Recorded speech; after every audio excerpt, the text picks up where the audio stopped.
Yo. What it do? What it do? What it do? Mm-hmm. That should sound like some you know what that remind me of now when you say it like that? Sound like Fat Albert. You know, and he'd be like, hey, like that's where you got it from? Nah, I thought you was gonna say Fred Flintstone, Yabba Dabba Doo, because that's what it sounded That's like. what I was I thinking. mean, low key, like you know what I'm saying? Like, see, I'm thinking about, a black fictional character, like you know what I'm saying? Y'all thinking about Flintstones, like you know what I'm saying? Like It was supposed to be black. They niggas was running. Their feet was cars, nigga. That's definitely a black person. They just made them white. the way, like, yo, this guy, like, yo, Eddie, man, how y'all day was, man? I know your day. You over there being National Geographic over there, man. What's up? Shit. Who me? Yeah, you over there with the swiping, no swiping, man. What's good in your backyard, man? What's up? Yo, man, just know, man, work is sucks. I gotta watch out for. At first, you know what I mean, like when we used to work, I used to have to be afraid of dogs, be aware of dogs and shit. Now it's just shit done evolved. I'm seeing fox pop up out of nowhere, and it just look cute and friendly from far, but when they get close, I ain't gonna hold you. I don't know what it is about Jew, but he definitely a dog magnet. Like dogs, is when they see him and then it's automatically want to, and it's only him they want to chase. So, you know what I'm saying? Yo, and I'm not I don't want nobody watching this shit thinking like I'm some pest control nigga. Like I don't work with animals, bro, but animals keep attacking me, bro. I don't know what it is, bro. Yeah, is this something about you that they just want to attack? You should have been a mailman, like Pops Friday, nigga. Like, that's what you should have did. They thought I was lying about all my experience with animal until Ace pulled up on me and we was walking. And I got some of the bad luck that he normally get. Yo, like. bro, chase both of us. I was like, told you, bro, it's always me, bro. I don't know. Yeah, y'all gotta separate when stuff like that happens. You gotta see who the dog gonna chase. Well, I knew the dog was chasing me, so I would probably most likely trip him so I could get some time to get up out of there. Yeah, that dog ain't gonna care. It's gonna jump right over. Yeah, that's what I'm about to say. I'm about to just slide to the. I'm about to just slide to the left, nigga. Facts, man. What about you, Keem? Ace, how was your day? Nigga, exhausted, nigga. I'm exhausted, nigga. But I'm here for the people that, you know what I mean. Yo, exhausted. Shout out to Lakers, though, you know what I mean? That's all I want to shout out real quick, you know what I mean? Playoff time. You representing you know what I mean? It's playoff time, you know what I mean? I'm out here. Okay. I do want to let the chat know that you can verify this. A couple of years ago, Ace was over here talking about how he would never root for LeBron. You know what I mean? He would never nothing about LeBron, and now he one of LeBron's biggest fans. I ain't never seen this happen. Now you dragged it. Yo, Jew, I'm lying. I'm LeBron biggest fan. One of the LeBron. You so much of a fan of LeBron that a guest of us said that you look like LeBron now. Oh my god, yeah, that is true. They did. Eli, how LeBron James, They said, "Oh, you got his beard and everything. You about to get his hairline." They did. Oh shit, they did say that. I ain't gonna hold you. Like I'm saying, anyway, I don't know. I'm gonna be honest with you. I don't know why she made that correlation, but I mean, I guess you know what I mean. Anyway, like I said, shout out to Lakers, man. We taking another title this year. Probably. Shout out to a real team that got to the playoffs. You know what I'm saying? Without no help or whatever. What's that shit called? Who you talking about? I'm talking about a real play-ins. Yeah. We ain't need no play-ins. You know what I'm saying? You know who they are. Who you talking about? Who you talking about? Come on. Who are you talking about? You talking about Brooklyn? I know you ain't talking about the Knicks. The Knicks. Oh yeah. Come on, bro. I ain't gonna hold you. Shout out to the Knicks, man. They are sleeping, man. I ain't gonna hold you, man. Like, I'm not even gonna shit on them. You know why? Because this don't happen too often for y'all. So I'm gonna let you have it. Go ahead, man. Yeah. I ain't even talking this year. You know what I'm saying? You shouldn't.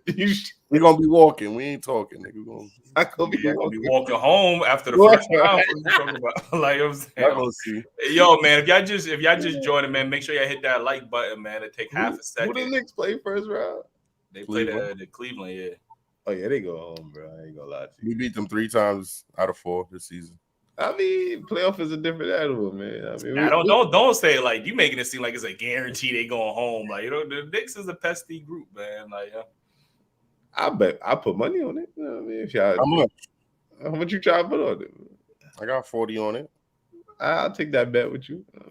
This is chat. I'm gonna let y'all know too. This is also another man who said that he don't bet on nobody but the Lakers. Now he want to bet on everybody else but the Lakers. Like, you know what I'm saying? Man, and this is the same man that only bet Doge coins, nigga. That nobody used. Doge's hitting, man. I ain't gonna hold you. Doge is definitely hitting. Like, you know and then when he lose, don't want to pay you your Doge, nigga. Like, yo. Yeah, you're right. That Doge is too. I'll bet you the Doge now. Like that. Yeah, nigga, like, bet the Doge now. Yo, shout out to the Dogecoin, man. That shit gonna go back one day. Hopefully, maybe. You know what I mean? Like, oh, he kicked them stuff off the chat. Like, you know what I'm saying? Oh, I ain't pay him in Doge. That's why he couldn't afford the stream. Like, you know what I mean? Wi-Fi. Yeah. So I mean, like I said, man, we got a great live stream today, man. We got some great guests. We got a variety of topics. We're gonna get into. Obviously, you know, we're gonna get into the whole trans women conversation. I know that's a tough conversation to have some in this era, day and age. So we're gonna try to have that conversation as respectful as possible. But you know, I think it is a conversation that we do need to have, especially you know, it's gonna be great to hear women's opinions about this. So yeah, without further ado, man, let me start introducing the guests and we get straight into it. So. Shout out Mike real quick. Shout out to Mike. Mike.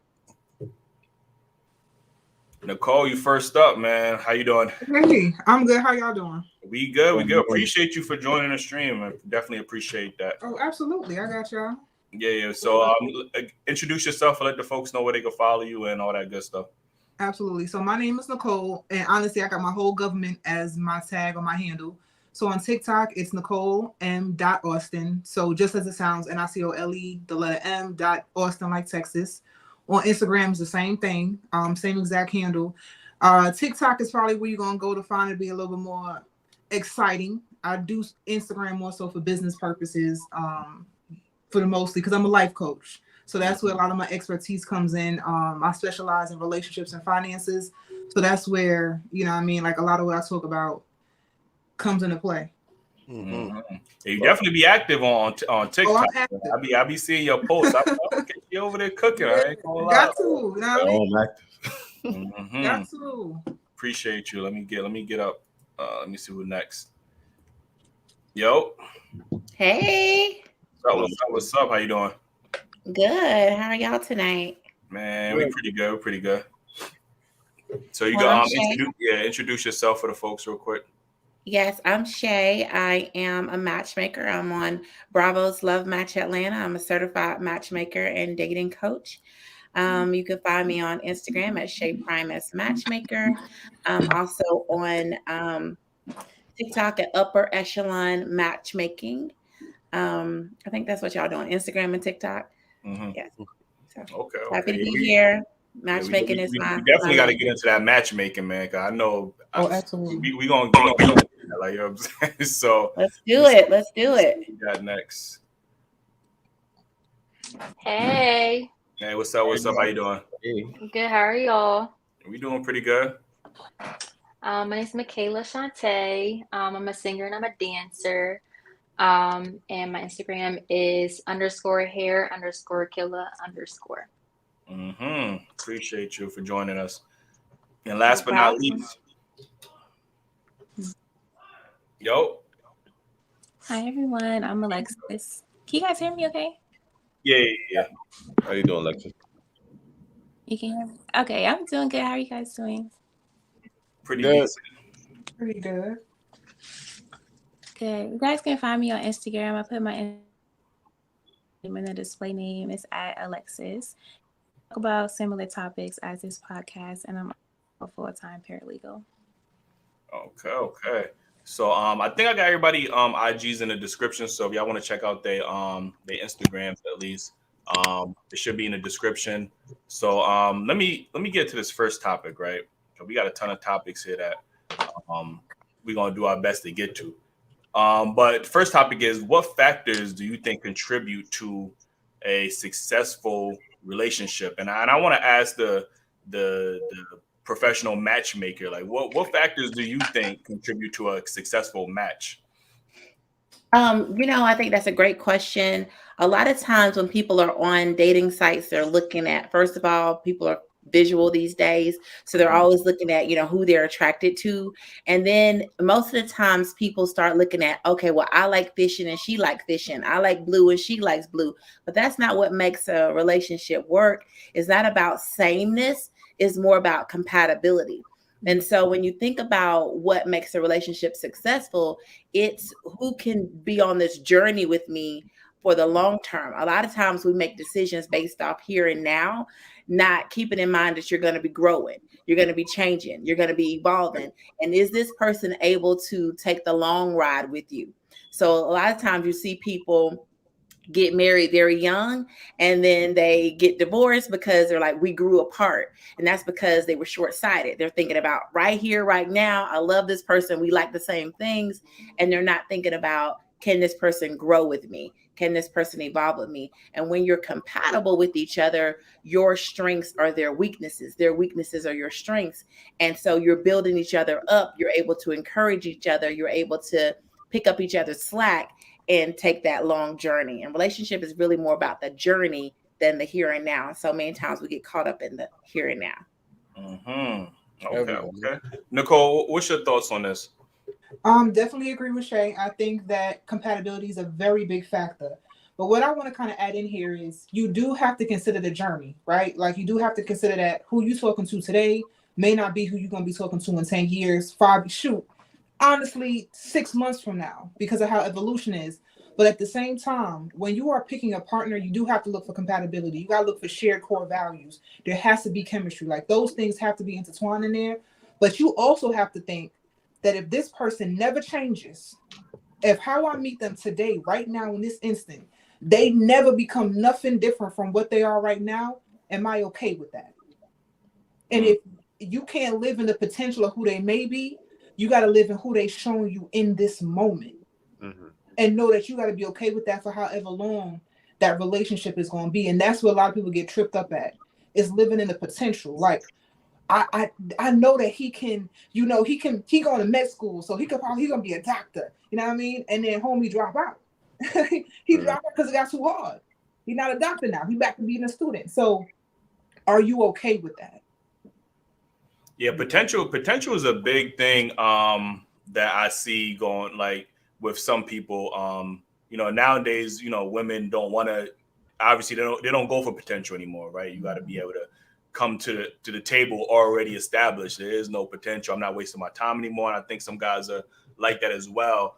But do you ever think potential, like looking for potential, can it be a good thing? Like, you know what I mean? Because when you think about, obviously when I think about Michelle Obama and Barack, like, you know what I mean? Obviously she looked at him and saw potential in him and didn't give up on him. And now obviously, they're married and successful in that sense. So can potential ever be a good thing?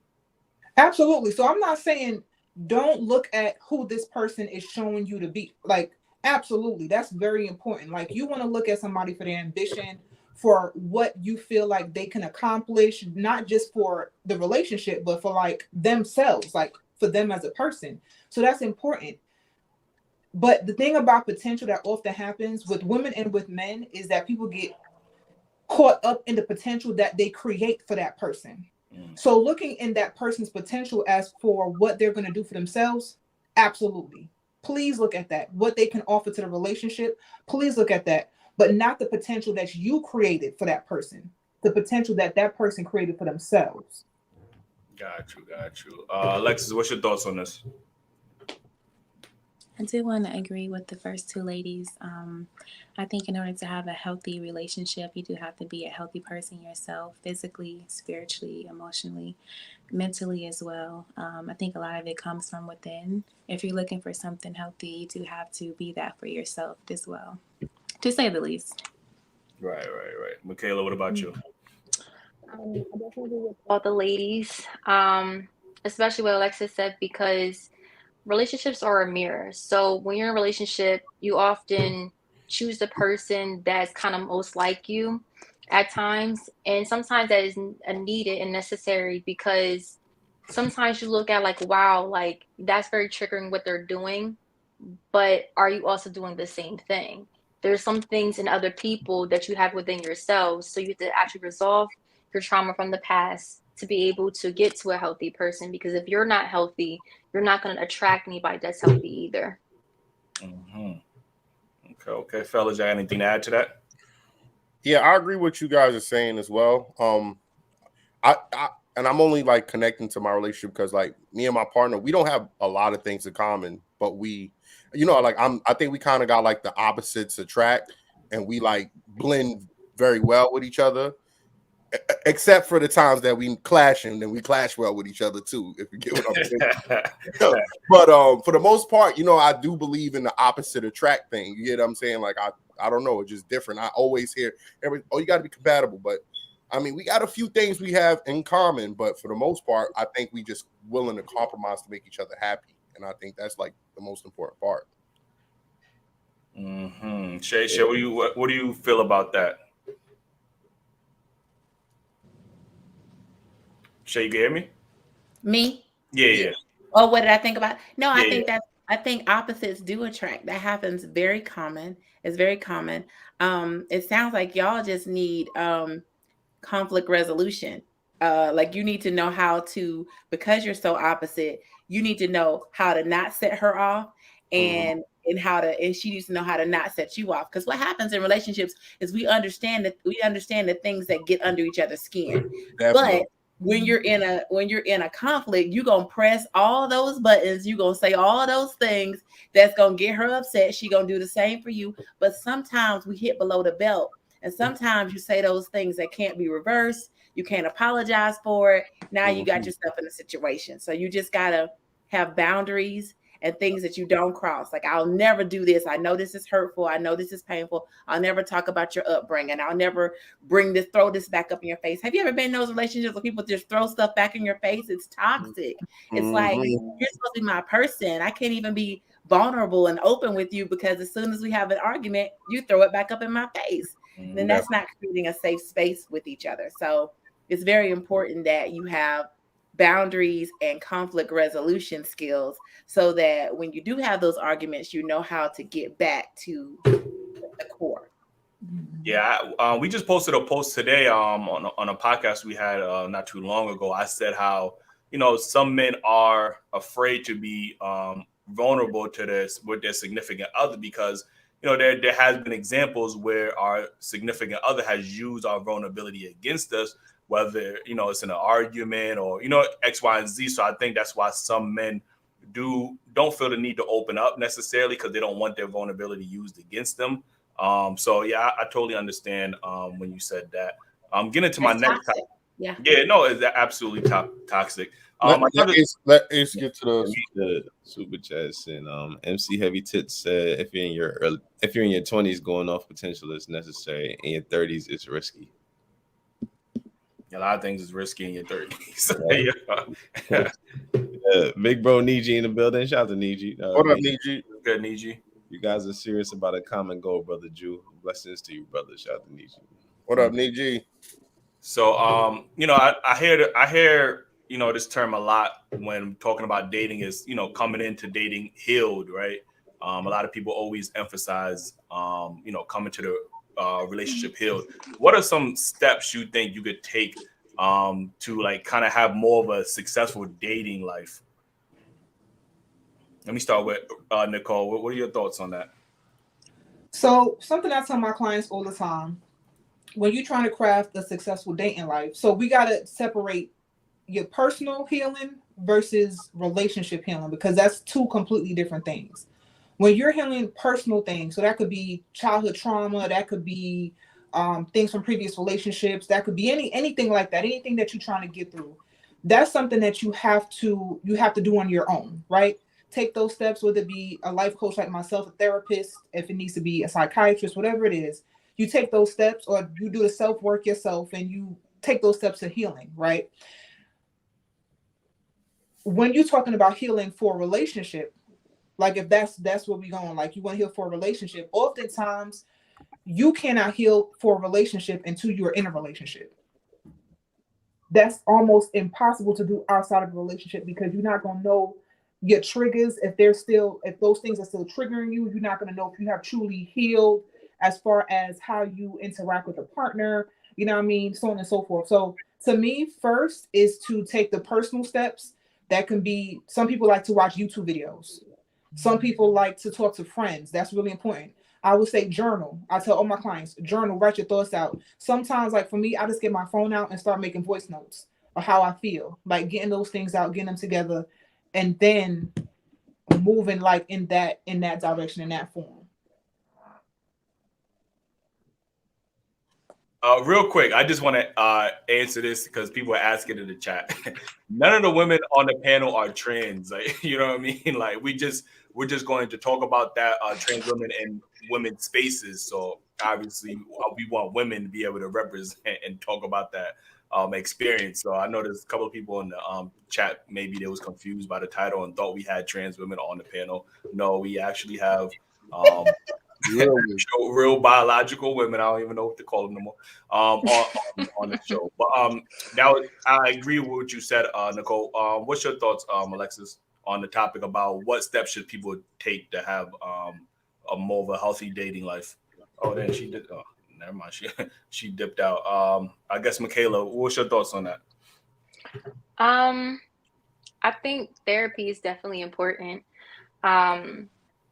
I think something that I've experienced is watching your parents be in a relationship or how your parents act in a relationship can affect how you are in a relationship, especially how your mother treats your father. Absolutely. And if your mother demasculates your father in front of you, then that's what you're going to do to your man. And you may not think that's what you're doing, but they're telling you that's how they feel, then you have to take it for what it is. So I think before you get in a relationship, you really want to heal from your past and really kind of do shadow work and kind of understand how you are. So when you do have triggers in a relationship, you can understand it, because sometimes you don't even understand how you feel. But once you process it, you'll be able to tell the person, yeah, like, this is how I feel. This is my triggers. So, yeah. Okay. Alexis, I know we tried to get to you, but then you kind of dropped out real quick. So what are your thoughts on, like, the steps that people should make to have more of a healthier dating life? I think everyone should get there for one, but of course you have to also apply that. Therapy can only do so much. And I think sometimes you have to be at your lowest to really understand that you need it. So you can instill in someone all the time, like, hey, for an example, like, you stop drinking, you stop smoking, but until that person sees for themselves, like, okay, I really need to get better, I really need to stop doing this, they're not going to really process it as much. So for an example, say if you have a family, if you have a daughter, and let's say you have a drinking problem, and then you do something that involves alcohol to where you almost lose your wife or lose your family, that's when you'll understand, okay, I really need to get it together, because I can tell you all the time, hey, you got to stop drinking, or you need to stop doing this. So I think people do need to hit a low point sometime. And I think that you also have to apply the therapy as well, not just go, because anyone can go. I still go. So you really do have to apply it and understand and be in yourself. Yeah, I like what Nicole said about, she said it's different from, obviously doing the work. Healing for self-healing and healing like for a relationship is two different things. Oftentimes I hear women talk about, they're doing the self-work and they've been single for, let's say 5 years or 3 years, right? And they equate that to, working on themselves. And in my head, I think that being single for too long can be a detriment because you don't know how to function necessarily within the dynamics of a relationship. You know everything about yourself and what are your triggers, but you don't know how to necessarily treat your significant other. Everything becomes a selfish situation, in my opinion. What are your thoughts on that? I agree. Yeah, I want to chime in on that because it is, I think it was Michaela who said this, and it's true. A relationship is a mirror. So when you're in a relationship with somebody, they're holding up a mirror to you. And also, when you're in a relationship with someone, they're doing things and you are reacting to it. So then that's how you expose your triggers. Oh, when you talk harshly to me, it made me sad. I didn't even know that was an issue. Like, so it's revealing what your triggers are. So for my clients, like as a matchmaker, all of them go through therapy, and I do like a trauma assessment so I can understand what did you experience as a child? Because sometimes we forget that those childhood traumas, then we see them in relationships. So if you've experienced abandonment, that can be revealed in your relationship. If you experience abuse, if you experience, your parents yelling and screaming and cussing at you, you don't even know how to talk to people. You yelling and screaming and cussing, and you don't understand. Some people didn't grow up with love. They grew up in this home where it was just yelling, screaming. It was toxic. And so they don't know how to talk. They don't know how to communicate. And they're yelling and screaming every time there's a conflict. You can have a whole conflict without arguing. You can have a whole conflict with people just articulating their thoughts and setting boundaries, and that's healthy. But some people never saw that model. So it's important to understand how you grew up, what you saw growing up, any past traumas that you experienced, and also understand what you learned from your parents and grandparents and how that affects you in your relationships as an adult. Because sometimes, it does manifest, it does affect you. So I think all this is good. Yeah, like everybody's saying, therapy is important, but you need to, I think a lot of times you don't know the triggers that you have until you're in a relationship, until somebody says the thing or does the thing. Do you know, that pushed a button for me?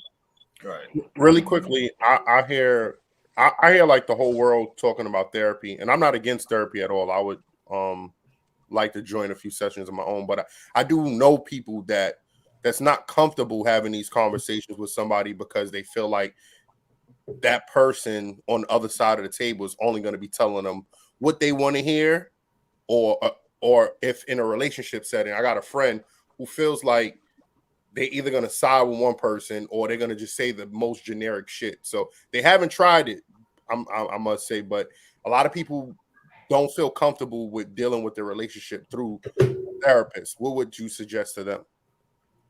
Well, that's not what therapy is. So therapy is not making suggestions, or it's not a psychic where they're just giving generic things. Therapy is actually giving you tools. So it's listening. It's more listening for the most part. So it's listening to you. And there might be some exercises where they're asking you things, and then there will be some things to help you, specifically targeting your concerns. So that's not what it is at all. So I would advise that person to try it for themselves as an individual before it looks like they're trying to do it as a couple. Just go for yourself as an individual, and you can see, because a lot of times people think therapy is just talking to your friends, and that's not what it is. This person is trained to understand your specific issues and your trauma and how to help you and give you tools. Sometimes people need medication. Sometimes people need, exercises or activities to fix whatever that is. But that therapist is trained in how to do that, in psychology, to know how to do that. So I think, don't look at it like, this person just going to tell me what I want to hear. More so go for the tools and the things to make yourself be better. I've gone to therapy so many times. I've had lots of therapists along my life for various things. And I found everyone to be helpful, and they all had different modalities. I had a hypnotist one time. I had one person that I did healing with horses. I mean, there's so many different ways that you can, do therapy. So I would definitely. You said a hypnitist? A hypnotist, yes. Did that really work? That really worked, because I was afraid of dogs. This was really quick. I'm afraid of dogs. I was afraid of dogs. And so the therapist had me go into my subconscious to find out where the fear was coming from. Come to find out, it didn't even come from me. It was ancestral. It was like an ancestor who probably got chased by a dog, because that happened in our history. Ancestor probably got chased by a dog, was scared of dogs, and that was passed down to me. Now I'm afraid, but it ain't even my fear. Nothing ever happened to me. A dog has never chased me. I was just afraid of it because it was passed down. So by going into my subconscious, I was able to reverse that. So there's so many different methodologies with therapy. Right. Yeah, that is crazy. Nicole, what's your thoughts on people being single for too long? I guess, is that a detriment? Is that good? Like, what's your thoughts? It's definitely, it's a double-edged sword. Let me say that. Okay. It's a double-edged sword. It's good in the sense of when you are truly single, because we got to say truly single, because hardly anybody is truly single nowadays. Because you may not technically be in a relationship, right? Technically, you're not. But you got your little sneaky link over here. You got your little situationship over here. You got your ex from 5 years ago still at the door. Like, you know what I'm saying? Like, no one is still really single. But we're gonna make the assumption that, you know, you're genuinely single. It's good because you have that time to really get to know yourself. So for me, just like a little personal backstory, I was in long relationships throughout my entire 20s, right? I had 4 years, 3 years, 2 years. That's how my entire 20s went as far as relationships was concerned. So I didn't really know myself as an individual. I didn't start learning myself until I was like 29. Is when I was like, nah, like, let me chill, let me be by myself, not really entertain nobody. And I started to really get to understand myself and start to really get to know myself. So that's great. But what happens is you get real comfortable. You get so comfortable that people could come or they could go. And that's good because you don't grow attachments, right? So you don't get too attached to anyone, but it's a detriment because you don't take the time to work things through or to really delve into learning people or getting to know people. Sometimes things are not red flags when you leave. Sometimes it was more so something I need to compromise on, right? And you don't do it because it's just like, I mean, I'm good solo dolo. I don't have to, you know, have entertained this person because you have become so comfortable being alone because you've been alone for such a long period of time. So it's great because yes, you know yourself. You're comfortable within yourself. You're not attached to anyone, and you don't need anyone to validate you. But because you're so comfortable, it just makes it hard for you you have to put a lot of effort, a little bit more effort into entertaining relationships or dating for a purpose. Was there like a lack? My fault. Go ahead, King. My fault. Yeah, I want to know, do you think it's the same for men and women, like the same process? I think yes and no. So yes, because I think everything I said could happen for men and could happen for women, right? Everything I just talked about. Right. But I feel like for men, right? So if you meet a woman who doesn't have any kids, that's 35. Let's use age 35, right? No kids, never been married, you know, maybe had like a relationship here and there. You meet a woman at that point, it may not be a red flag. It may just be, you know, a man never proposed to her. Or maybe she potentially can't have children. You know, it's one of those type of situations. You meet a man that's 35, never had kids, never been married. You looking at him like, what's going on with you? And I'm gonna tell you why. That's the red flag. Like, let me tell you why though. Because men are the ones who, I don't want to say control relationships because they don't, but men are the ones who not determine, I won't use the right word. They're the ones who they determine the temperature. Right. Of the relationship. Because we want the man to say, hey, will you be my girlfriend? Mm-hmm. Can we go on dates? Mm-hmm. Do you want to get married? That's what men do, right? So so we can say that a woman that's 35 that's never been married, a man just ain't never asked her. A man ain't never asked her, she can't have kids, whatever. We get to a man that's 35. Well, why you never asked nobody? So you ain't never met a shorty that you felt like, you know, you want to really be like her guy? You never met that? Like, you never had no kids? Like nothing, no long-term relationship that produced a child. And I'm not saying it's right or wrong. I'm saying that's where the difference kind of comes in between the two. Mm-hmm. It's funny. I usually hear that the other way around, though. I ain't gonna lie to you. Yeah, I was gonna say, I don't know. I don't know if I 100% agree with that because did you know that there is the same number of single men as there are single women? In fact, there are more single men on dating sites than there are single women. So there are a lot of men who've never been married, don't have any kids. The statistics show that's the same number of men as there are women. Right. So I'm not talking about like numbers wise. Yeah. Like there probably are. But if we're even looking at dating apps, I don't even like data for dating apps. Because honestly, I feel like a lot of people who are on the apps really either they're bored or they, you know what I mean, they're looking for a good time. Like, I'm not saying there's not serious people on there. Of course there are. There's people that met their husbands and their wives on dating apps. Most relationships today, yeah. Of course. But when you were to go on a dating app, a lot of the times it's not, and this is from what I hear from my clients, this is what I hear from friends, this is what, if you just scoping through social media, a lot of the times it's like, oh, he playing, she on some other stuff, because dating apps is very convenient. It's very good for gratification, right? So you got a million options, right? You have not a million, but you know what I'm saying? You have a plethora of options, as opposed to like, you go out to a bar, you may meet somebody, you may not. You go out to a museum, you may meet somebody, you may not. But you pick your phone up, right? And you got 20 different people who you can interact with. And if something doesn't work out with person one, oh, I can go down to person two. I can go down to person three.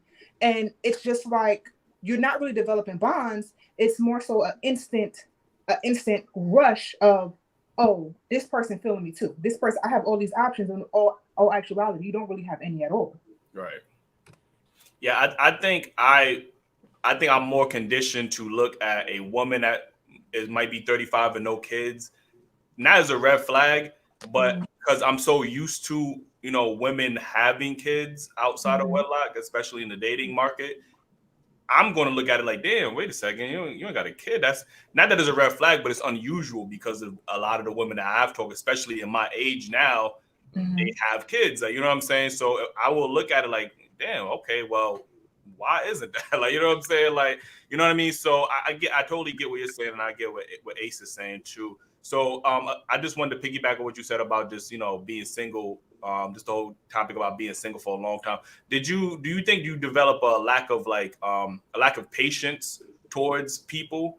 You know what I mean? Because again, when you get so comfortable with being by yourself, then, you know, your patience level is very low, I would say. You know, if somebody gets on your nerves, or you talking to somebody and they gets on your nerve, then you're like, you just gonna cut them off real quick. Did you feel like you had a lack of patience when you was in that phase, or when you was just, you know, being single and stuff, like, or genuinely single? Me? Yes. Yeah. It really was. I didn't, and this is not good. I'm fully saying, taking full accountability that this was not a good thing. That because I didn't care. Yeah. Like, you could come and you can go. Like, I didn't care because of how much I was just into myself, and not like on some self-centered thing or anything like that, but just an appreciation of myself. So self-aware of myself. Like, it didn't bother me when people it didn't last or didn't work out. And sometimes it may have even been me. A thing that happens a lot with people who have, and I've seen it with my clients too, people who have been single for a while, is they will sabotage a relationship. They will sabotage a potential relationship, rather, because you lose control when you are in connection with someone. Because when you've gotten used to being by yourself for such a long period of time, especially if you're talking about years, right? You control everything that happens in your life. You control, you know, what you do, where you go. You control the highs, the lows. You control, I mean, for the most part, outside of like outside elements, of course, but like for the most part, you control your life. When you start inviting a partner in, because it's different from friendships, you know what I mean? With your friends, you're not trying to build a life with them. Right. You're there for them, but you're not trying to build a life with them. So when you start inviting a partner or potential partner in, someone who you want to be there with you, like, you have to relinquish some of that control. And it makes it's scary, and it can be very, very scary, because I've been doing this by myself for so long. I've been taking care of this by myself for so long, and now here comes this person, and then what if they come in and they hurt me? What if they come in and they this? And that's why I said you don't really know if you heal for a relationship until you end one. Right. So it again, it's a double-edged sword. It's a double-edged sword. You can very, very much be self-sabotaging or sabotage a good thing because you lose control and you don't want to be hurt. You want to avoid any kind of heartache. Right. I think that also comes from losing that fear of being alone. A lot of people be in relationships because they're scared to be alone. So once you realize that there's nothing scary about being alone, that's a scary thought, because now you're just comfortable. You know what I mean? It's like you said, any problem, you out of here, because I know I'm good by myself. You know what I mean? But the thing about it is nothing grows in comfort. You understand? Like discomfort is only where growth happens. And so we just got to make sure that we taking ourselves out of that comfort zone and putting ourselves into discomfort so we can see better. Got you. So let me get to this next topic, right? Hold on, let me get to the super chat real quick. MC Heavy Titch said, yo, her name just killing me all the time. But after my second child, celebrated for 5 years, but didn't work on myself. The next relationship I got into was with the same type of dude I thought I didn't want. We have to do the work. As a fact, yeah. There's no point of being single 5 years and then going back to and then getting back into a relationship with the same type of dude that, you know what I mean? Like that defeats the whole purpose. Like now you're gonna be single for another 5. Not you, but I'm just saying in general, like you know what I'm saying. So those relationships take a toll on you, you know what I mean? So I want more from Hedy. Oh, okay, from MC. She said that's because most women think dating as for people who can't get dates are weird. My female family think I'm crazy for having a Tinder. I think Tinder has developed a reputation for just being like a hookup type of app. Like, you know what I mean? Now, if you said you on some eHarmony fucking Christian Mingle shit, then I think people might take you as far as you're dating more seriously. But if you on Tinder, Bumble, all these other apps, people are going to assume that you just want to get smashed. Like, you know what I'm saying? Like, it might not even be true, but that's unfortunately the reputation that they, those apps develop. I ain't gonna front. Tinder was the smash app at one point, but the thing with apps is you control what you do on these apps. I mean, if you on there and you state what you're looking for, then if a person comes by your profile, they're gonna see it, and either they gonna fuck with you or not, like depending on what they're looking for as well. I just want to add that most people who get married today found their mate on a dating app. That's just the way we meet people these days. There's no time. Is Instagram considered a dating app?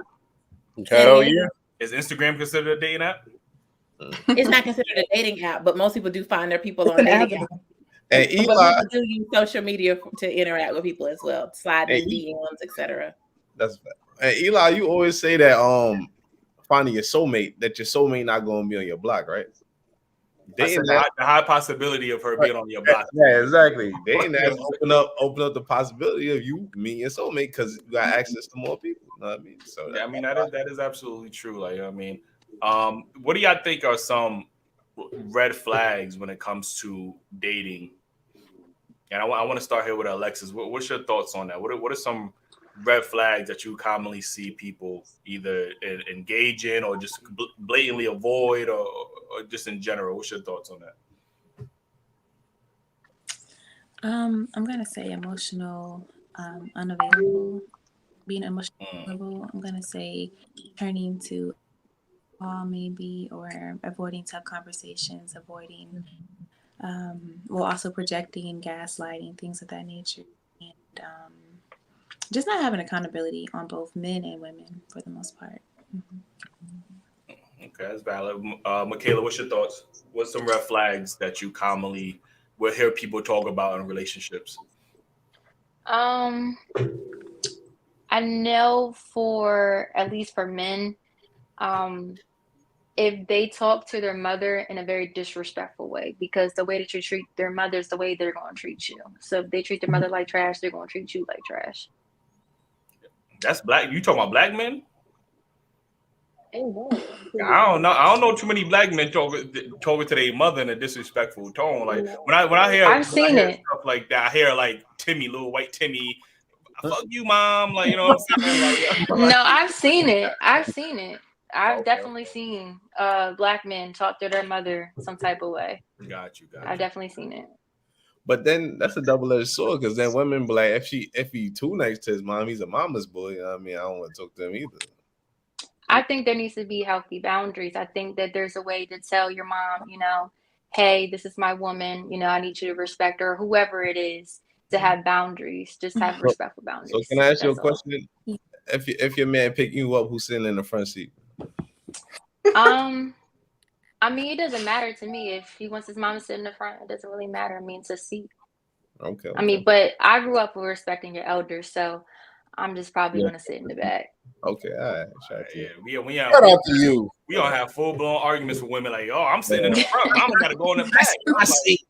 I'm like, yeah, that's Mama Dukes. It's I a ain't gonna sit seat. her in the back, like, you know what I mean? Like, yo, Shay, what's your thoughts? What are some? Obviously, you're a professional matchmaker. What are some red flags that you commonly come across?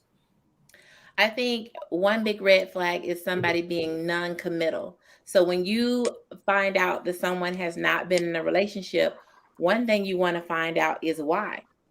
Because some people are non-committal. They just want to hit it and quit it. They just want to play. They're not ready to commit. So you want somebody who is ready to commit. They have no issues with commitment. But to Michaela's point, I would say more mommy issues, not necessarily talking to their mom like trash, but some men have mommy issues, and serious mommy issues will manifest in your relationship, right? Because if he loses respect for his mom, it's really hard for him to respect you, right? So a lot of men do have mommy issues. Their mom may talk to them crazy, may have beat them. You know, people grow up in different homes. Mom could have been on drugs, could have been a prostitute. You don't know the situation. So if a man has mommy issues, that's going to manifest in your relationship. Same for women with daddy issues. I mean, we don't really talk about that, but that's the same. It's the opposite. It's the same way. A lot of times women with daddy issues find it hard to be respectful to men because they've lost respect. This man has broken their heart so many times, and now they've put up a wall, which brings me to my next issue, is lack of vulnerability. I think that's a big red flag when people are not able to be open, not able to be honest, and they can't even fall in love because they have their guard up so high. They're not even going to be receptive to you. But I think one thing that I think as a red flag is, abuse. Obviously, anybody talking to you crazy, anybody doesn't know how to communicate well, toxic traits like, fighting and gaslighting, as Alexis said. Like, you want to look for all those kinds of things. And honestly, back to the original question of therapy really shows you what to look out for and how to set your boundaries so that when somebody crosses the line, then you know how to respond. Like, hey, this is a boundary for me. You're not going to talk to me any kind of way. You look violent. That's a boundary for me. So just being able to set those boundaries and be clear. Gotcha. Okay. Nicole, what's your thoughts? What are some common red flags that you come across? I agree with everything the other ladies were saying. Pretty much they touched on everything. One thing I would like to add is the lack of consistency. That is probably, to me, from what I've seen personally with friends, with clients, is when people, men or women, lack consistency, they typically lack interest. The lack of consistency and lack of interest go hand in hand. So once you see that can kind of be like a flashlight, a microscope on paying really close attention to how this person is dealing with you or is handling the situation. Okay, fellas, what's your thoughts, man? I know we talked about this a ton of times. What do y'all think is some red flags in a relationship? Oh, in a relationship. Or during the dating process, whatever the case is. Dating, my red flag during dating is no reciprocation. Like, if you texting somebody, if you always gotta hit them up first, and they don't take the initiative to see how you doing. So it's like, if there's no reciprocation, I'm not entertaining it, because a lot of women want you to chase them, and I'm not in the chasing business. So. You're not in the chasing business. Don't you make with chase though? Like, you know what I'm saying? That's a good one. Yo, what about you, man? I would have to say not being able to take constructive criticism. I know sometimes we like we try to approach our partners gently sometimes, and we always go, oh, well, I ain't like how you said it. But, sometimes you can hear from your friend. They be like, yo, damn, homie, you I'm gaining some weight. You know what I mean? I'm like, I ain't taking no weight. But my girl said I might feel some weight, or vice versa. You know what I'm saying? So we can take stuff from everybody else, but when you hear from your partner, you want to be combative. You know what I'm saying? So I think, that's a big red flag for me. If we can't adjust, grow together, talk without getting into, a huge argument, I think that's like the biggest thing. Yeah, I think for me, I think it's disrespectful behavior, man. I think that's to me that's a real a big red flag. What do you qualify as disrespectful behavior? Kind of like always frequently like talking down, always making insults, trying to belittle you. I think those are kind of like signs of like disrespect towards your significant other. I think that's what I would classify as disrespectful behavior. I think jealousy to me is a red flag. Lack of accountability, like Ju said, I think that's very, very much a red flag. I think I'm just trying to maybe like. Would you find it disrespectful if I'm surprised you didn't say your biggest red flag. No, I'm getting there. I'm trying to think about other ones like even before I get there. Like you know what I'm saying. What were you saying, Ju? What if she got a male best friend? Listen, man, I'm not really a person who subscribed to the whole male best friend situation. That to me might be a red flag. I ain't gonna hold you. It depends. It honestly depends on the male friend, but I don't know, man. I had that type of situation happen. I don't know if I could be cool with that. Like, you know what I mean? That's me personally. You might need to go to therapy for that one. I ain't gonna lie. I mean, maybe, man. I'm not opposed to therapy. I think. What if she said you met me this way? I shouldn't have to change, and it might be something you might. Is that disrespectful too? I don't know if it's disrespectful, but it's a red flag, though. Yeah, like I said, it's definitely. I don't know, man, because you know how I feel. Because we hear that a lot, man. You know how I feel about God best friends in the relationships. Oh no, I'm gonna be honest with you. I'm gonna give you a breakdown. I think I talked about this before on the podcast or the live stream, one of the two. I was in a relationship with a woman, and she had a God best friend, and she had several God best friends actually. And she swore up and down like he was just a God best friend and there was nothing going on. And she's an attractive woman. So I know guys, you know what I mean, is going to be attracted to her, whether they're your friend and not your, whatever the case is, right? We have broke up or whatever the case is. I kid you not, as soon as we broke up, she got together with the God best friend. So that let me know that, that was always the backup plan. I'm not saying this happens with every relationship, obviously, like, you know what I'm saying? But that kind of left the sour taste in my mouth. I ain't gonna hold you, man. These guys, they be plotting, man. Cause I was the guy best friend and I was plotting. Like, you know what I'm saying? Like, so I already know how it goes. I think a woman that got it's not every situation, obviously. Like, you know what I'm saying? I think for me, a woman with kids, I don't have kids, so a woman with kids, especially if you got multiple baby daddies, like, you know what I mean? One, you got to be a phenomenal woman for me to, consider that as an option. But if you got multiple baby daddies, like, nah, that's just like, come on, bro. Like, you know what I mean? That to me is a red flag. I'm not saying it's a red flag for everybody. I'm just saying for me personally, that's a red flag. I think that's pretty. I feel like there's more, but I would have to really sit here and think about it. So I don't know. Let us know in the chat, man. What are y'all red flags, man? You up the clip, man. Huh? You should have queued up the clip you had on red flags, man. Which one was that? Oh, yeah. We gotta say that for the show though. Like, you know what I'm saying? Like that one had the list though. Like, you know what I'm saying? So we gonna say that for the actual show. So let me get to this next topic. We got any super chats, game? Oh yeah, we got one. MC. Damn, where go? Oh, MC Heavy Tits. She said, I would say there are a lot of Twitter marriages in the anarchist community that I'm in. I guess she was referring to what we talking about. People meeting on Twitter marriage. Yeah, those are the thing too. Like, you know what's another red flag? I'm just thinking about it, man. Cause we talk about this all the time, actually. Not being able to like, I enjoy like natural beauty and natural women.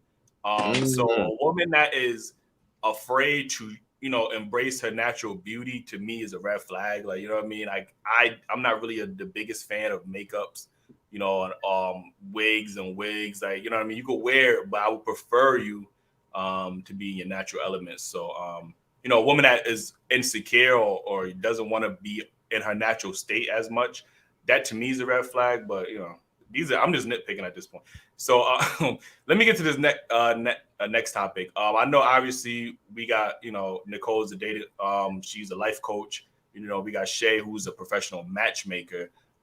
So my topic is, which gender do you think is more difficult to successfully to match successfully, men or women? And I want to start with Nicole first. What's your thoughts on this? When you say match, you mean like find their match? Yeah, because I'm pretty sure you have people hit you up that are looking to date or find a relationship. As far as because you're a life coach. So who do you think is more difficult to help find a relationship for, men or women? Women. Why you say that? And I'm gonna say because men, not all, but from my experience, let me just throw that out there as well. Men will settle. Men will get to a point, the men that I have worked with, the men that I know, men will get to a point in their life where they've accomplished what they want to accomplish, right? They got their degree, they got their job, they've gotten their money to a certain point. I don't know, whatever it is that man had on his list of goals that he wants to accomplish in life. And now at this point, he's like, okay, I can get me a wife. Now, if he has a woman, and this change, and I want to honestly say this probably has changed this past 2-3 years, but just like generally, he can say, okay, I want to get a wife now. Now, if it's the woman of his dreams that he meets in that time period, wonderful, right? He's at the jackpot.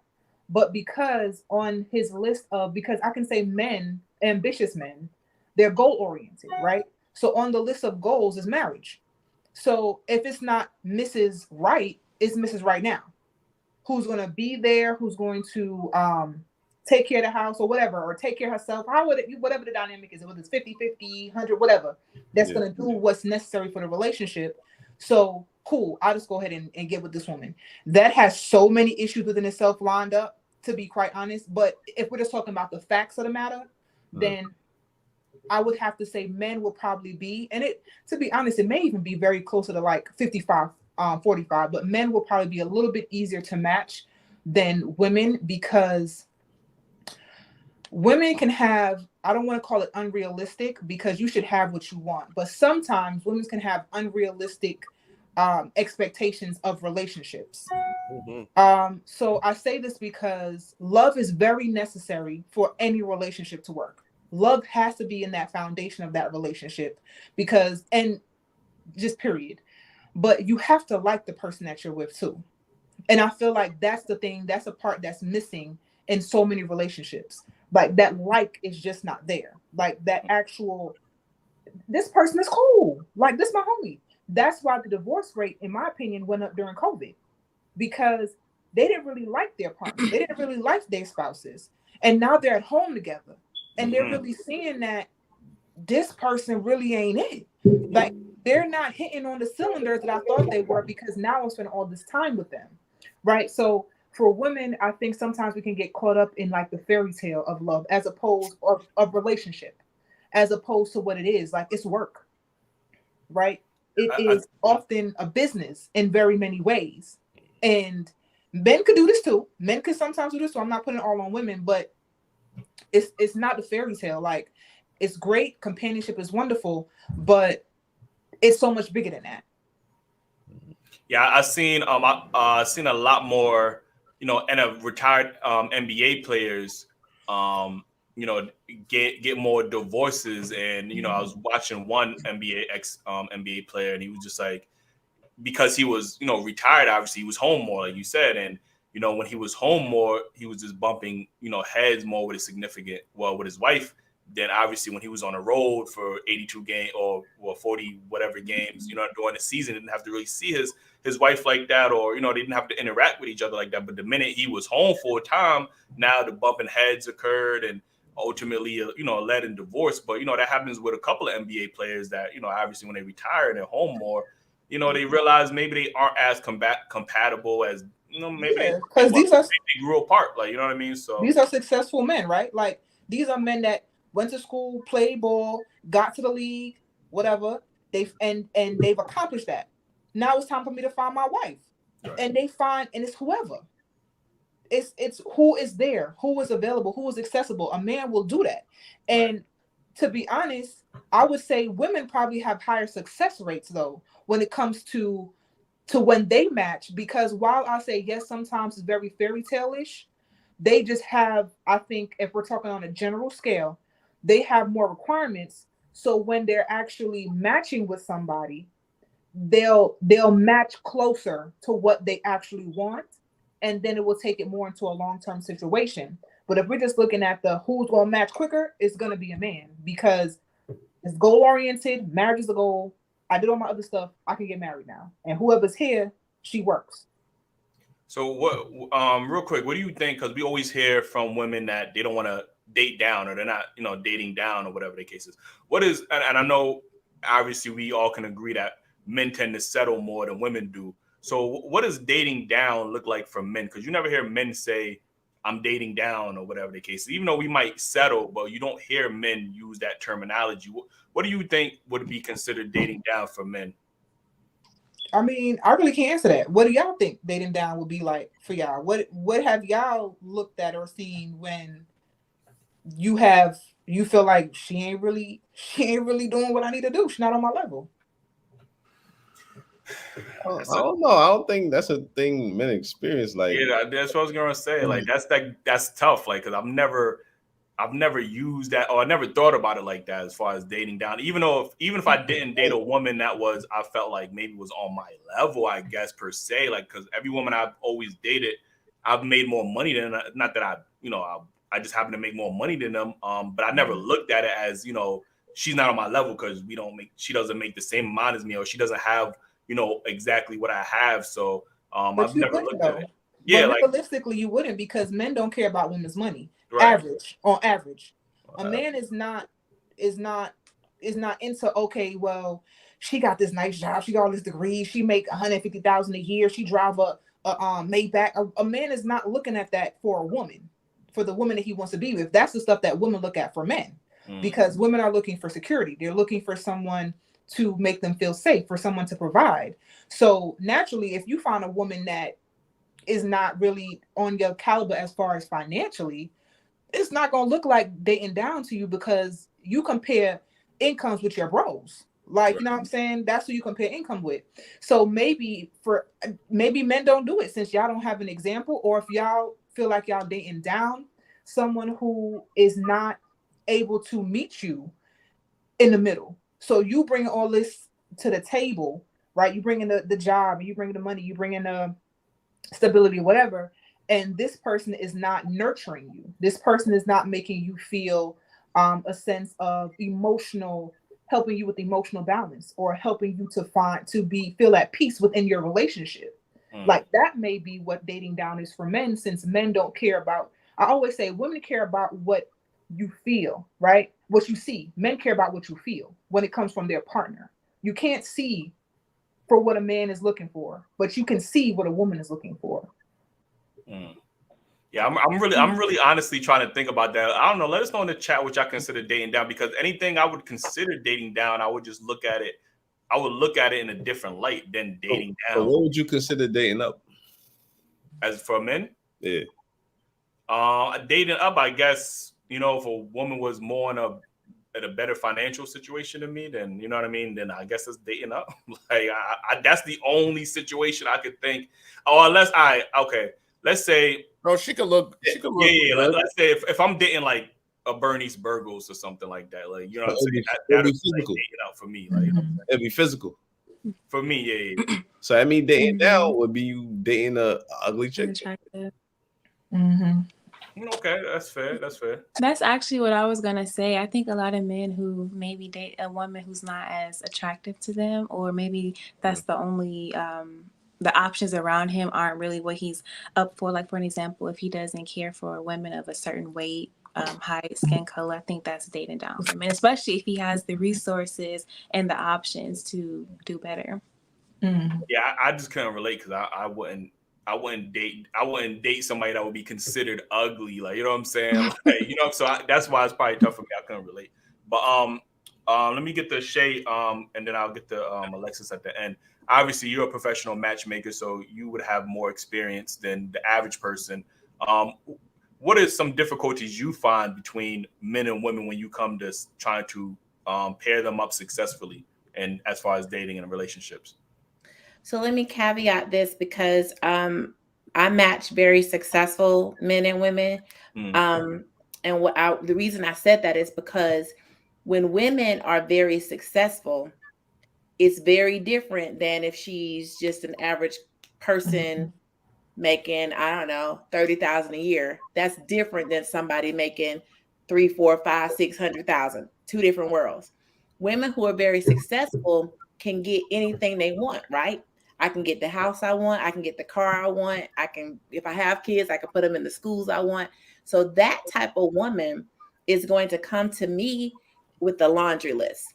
This is exactly, he got to make this amount. He got to look like this. He got to do. They're going to be more prescriptive to what they want because in their world, they can get whatever they want. When men come to me, they usually don't have this laundry list. Most of the time, they're like, I'm ready to get married. And I wouldn't say they just take whatever comes, but their list is more physical. She needs to be this height. She needs to be this build. I want her body to look like this. That's usually what I get from men, more physical traits. If you bring me a woman that look like this, I can marry her today. And I'm like, it takes more to it than that. A lot of times men just think, if she look like this, I can marry her. And what I try to explain is that, people are more than what they look like, so you got attitudes, you got personalities, you got, chemistry, all that has to mesh. Is not about, a physical trait. But what you see a lot in like basketball players, football players, people with a lot of money, men with a lot of money, they marry these beautiful women, drop dead gorgeous women, and they probably don't have a lot in common. But she's gorgeous. We got beautiful family. I'm living a life. I look cute. She on my arm. Those women come and take half of what he got at the end of the day. When you marry, men don't typically look at marrying somebody at par with them, but they should. Because when you marry somebody at par with you, then she's building an empire. She coming to the table like, all right, this is what we need to do. First of all, I need you to sign a prenup. And he's like, okay, we both can sign a prenup. Let's do it. Now we're building an empire together. But men don't typically look for that. They don't look for women at par with them when they're very successful. They just look for a cute girl. She just need to be fine. And I think that's I would say you don't think they get manipulated at the same time as well? Because a woman that's fine, she's showing that she's a traditional good woman and she's doing everything to please. So I don't think men are just looking at women based off the attraction. There are guys that's like that. But I think these women are playing a part of their mind of giving them what they want. So they actually believe they're getting the woman that they're trying to find. They just getting tricked. You know what I'm saying? But maybe you're getting tricked, but I always say they need to look in a better situation. Rick Ross is one of my clients, for example. And I always say, if you trying to meet somebody in the strip club or you trying to meet somebody in the club, she ain't on your level, right? Like you need to meet somebody who's at par with you. Like you gotta go outside of your circle and you got to meet somebody who, okay, Shorty is a judge and she got, millions of dollars. Also, she got something to lose. Also, we can come to the table and, build an empire versus I'm going to just get this stripper. Nothing against stripper. I'm not trying to sex shame. I'm saying this is somebody who is not on your level, this is a come up for her. So of course she cook it and clean it or whatever. This is a come up for her. So it's a very different scenario than somebody who has just as much to lose. Does that make sense? Yeah, I know that does make sense. What about the successful men that really just want, because obviously these men have built a legacy for themselves and for a future family, and maybe they just want a traditional woman who values family and doesn't necessarily want to be that boss woman right next to them building an empire. What do you say about those men that just are looking for a woman just to build a family when that's family oriented and not business oriented? Well, that happens. I mean, I definitely think you can have that, right? There are tons of women like that. There are tons of people who are very traditional. They just want to build a family. And I think you can have that. I think you just got to make sure that the person is in it for the right reason and not trying to have a come up. Because whether it's a man or a woman, anybody who's coming into a situation thinking they're, I'm bagging this millionaire and I'm just going to be on easy street from this point on, you're setting yourself up for failure. But you said the men should look for somebody that's on par with them financially, right? But if a woman is focused on her career, how good is she going to be in a family setting though? Or in a relationship? I'm curious too. Why would you assume that because somebody is focused on her career that she's not going to be focused on the family? I don't think that necessarily goes together, right? I'm a serial entrepreneur. I own several businesses, but I'm very family oriented. I'm very hands-on. I am cooking dinner, so that doesn't necessarily go together. Not necessarily. Do you think that's a majority of people majority of women that own businesses and still coming home cooking dinner? Do you think I think you just make an assumption, because you can find someone, if that's what you want, you can find someone who is family oriented and hardworking and ambitious. Just like there's some hardworking, ambitious men who are going to be at home with the kids, who are going to be doing hair, who are going to be helping with the homework. It's not like one or the other. I don't think that. Well, I think I kind of understand where Ace is coming from, because one of the biggest things that we hear from women, at least on our platforms, is that they are unable, if they have to work just as hard as, before they was in a relationship, how can they come home and do the motherly duties or the wife duties if they're equally working just as hard in a relationship? You know what I mean? So this is what we hear from women. Like, I can't be in my feminine because I'm out here working and, I'm being a boss woman and doing X, Y, and Z. And I think sometimes that's what kind of deters men away from those type of women as far as a long-term relationship and a family-oriented man, is that, okay, well, you seem to can't balance both because you feel like, you have to spend too much time in the entrepreneurial area than you do with your family. Well, I think so. Here's the fundamental difference. I don't think it is a man's job to put me in my feminine. I'm feminine, period. You can't add to it. You can't make me feminine. You can't make me less feminine. I'm feminine. Okay. And when I do this over here, is to pay a bill. And when I come home, I'm still a woman and I'm still in my feminine. So for me, I'm in my feminine, period. So I think I fundamentally disagree with that whole thought process that if I'm working, if I'm in the bag, then I can't still be feminine. So we just gonna have to agree to disagree on that. But would you agree there's a lot of late nights in running a business? It could be. Just depends on the business. I don't think you can make me personally, no, I balance myself very well. I don't take matchmaking clients late at night. I'll be done with matchmaking middle of the day, and I can go get my nails done, go to the spa and chill out. So my business allows me to stay in my feminine. So it just depends on what kind of business it is. All right, shout out to you. What was you gonna say, Nicole? I know you have something to chime in. I do agree that you are feminine regardless, but I think what the issue had come, the reason why women are saying that is not necessarily because, I got to work just like you got to work, and then I got to come home and take care of kids in the house or whatever. The thing is, a lot of these situations is 50-50, right? So men are saying, listen, you working, I'm working, you going to pay half the bills, I'm going to pay half the bills. Okay, cool. That's the era that we live in. That's the time that we live in. Okay, cool. Who's saying? Cool? I'm just saying okay, cool. Women ain't saying okay. Okay. I'm just like, okay, cool. Like, that's what you want to do. I'm saying if we're gonna say 50-50, this is what we're talking about. I have promised myself I'm not doing this 50-50 argument no more. I'm just bringing it up for the sake of this conversation right here, and it's done. I'm not talking about it no more. So we have 50-50, right? So I'm married. My husband go to work. I go to work. And I'm very much like Shay. I have multiple businesses, and I have multiple businesses that are successful, right? But I still got to come home, and I still got to cook, and I still got to clean. That doesn't make me any more or less a woman. That doesn't make me any more or less because those things got to get done regardless, right? But when I have a man introduced here, right? And let's say both of us don't have any kids. We come in, we have kids together. So there's no outside children. We got to think about whatever.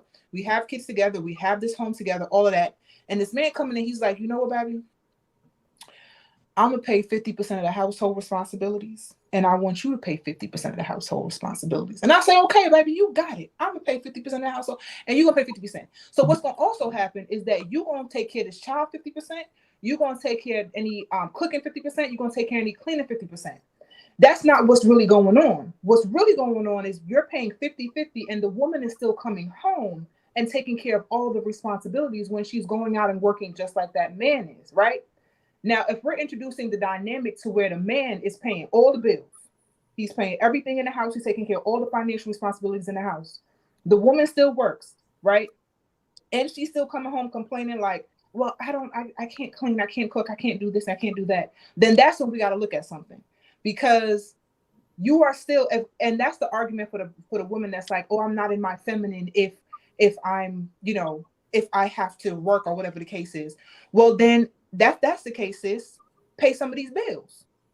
If that's the case that we're on. But I really think when women bring that up, it's not so much the man that's paying all the bills. I think it's a situation to where it's a 50-50 thing. And it's like, well, if I'm doing 50% of the bills, you're going to take care of 50% of this house. Mm. I mean, the only difference I heard in the scenario, and I do agree, if it is 50-50, I think both people should obviously share the responsibilities. Yeah. But the only difference that I've seen is that you're just not paying bills. I mean, you're still working and you're still making your own money. The only thing is you're just not spending your money on the bills of the house. So you get what I'm saying? Can you imagine how much more comfortable you are when you don't got to spend none of your money on? No, for real. Let's talk about this. You got a woman, right? You have your woman, and she's working. She's making her money, and let's say she's a high earning woman too. So she's already high earning. You're taking care of everything in your house.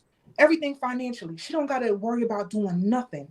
Can you imagine how happy this woman is that gets to pocket all her money? The most that she's really doing is spending money on vacations maybe, or, any miscellaneous thing that comes up. Maybe she's spending money on those things, but all her money she could just keep to herself, and she could buy her bags with, or she can invest with, or she can save, or she can go build a house in a third world country, whatever it is that she want to go and do.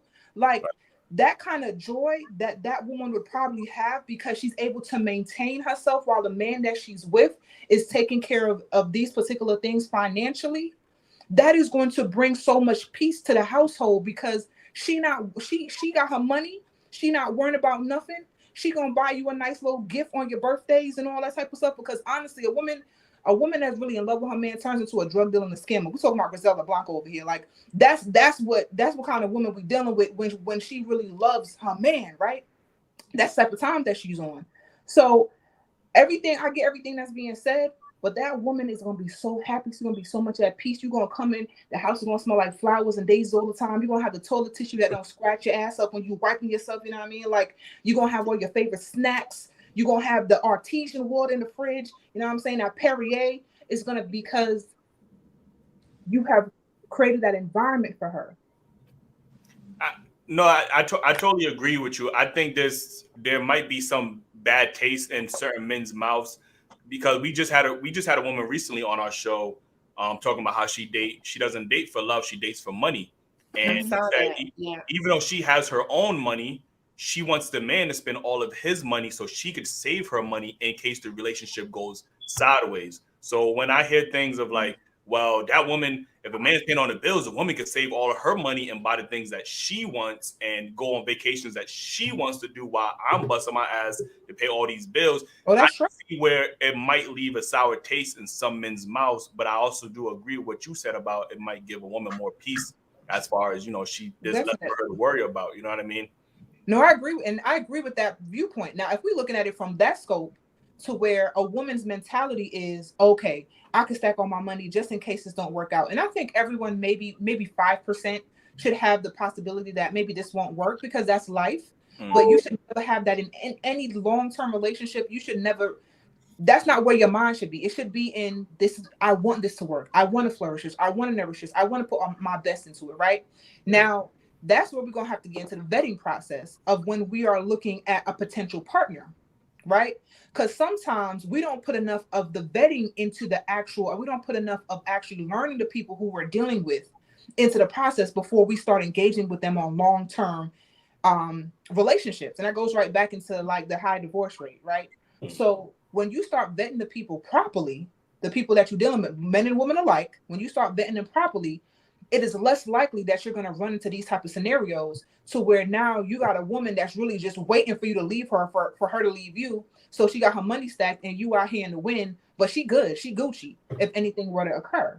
Right. So just kind of picking better. I just want to add that I deal with women who are at a different socioeconomic level. These women are, if my clients are surgeons, lawyers, doctors, they ain't trying to not work. They like their career. They're making buku money and they're looking for somebody who's not trying to live off them. So for me, my clients are like, look, I'm good. I got money stacked. I just need a partner. I just need you to come in and not be mooching off me. You come in and you hold down your side, I hold down my side. So I'm not really, I don't deal with women who are just trying to live. This soft life era is these women that don't want to work and they just want you to do all the things. My clients aren't that. They're really like, hey, I'm here. I want somebody at par with me. I don't want a man trying to, live off me. He needs to be able to pay his own bills. He needs to be self-sufficient. And I'll hold down my part. He can hold down his. Now, because I deal with people like that, this is really foreign to me. I know this exists, but I don't have a thought process of, I just want to stack my money and put it all on you. That really sounds, that's toxic in my mind. It's like, why? I have education. I have experience. I'm not trying to just sit at home for what? Like, why? Well, most women, all right, so most men are self-sufficient and can take care of themselves, right? I don't know that that's true. No. So let me clarify. Mm. You have a lot of men. Y'all might be good standing brothers, but there are a lot of men out here who will meet me and be like, can I borrow $500? My lights cut off. Do you know there are men out here that be like, oh, my tire is flat. Can you buy me a tire? I'm hungry. Can you shoot me $50 on Cash App? There are a lot of men like that. There's even more women that's like that. They got their Cash Apps in their bio. Like, you know what I'm saying? That's why you need to level up and you need to get somebody at par with you. That's what I'm trying to tell you. Well, what I'm trying to say is, yeah, there are men that will mooch off for women, right?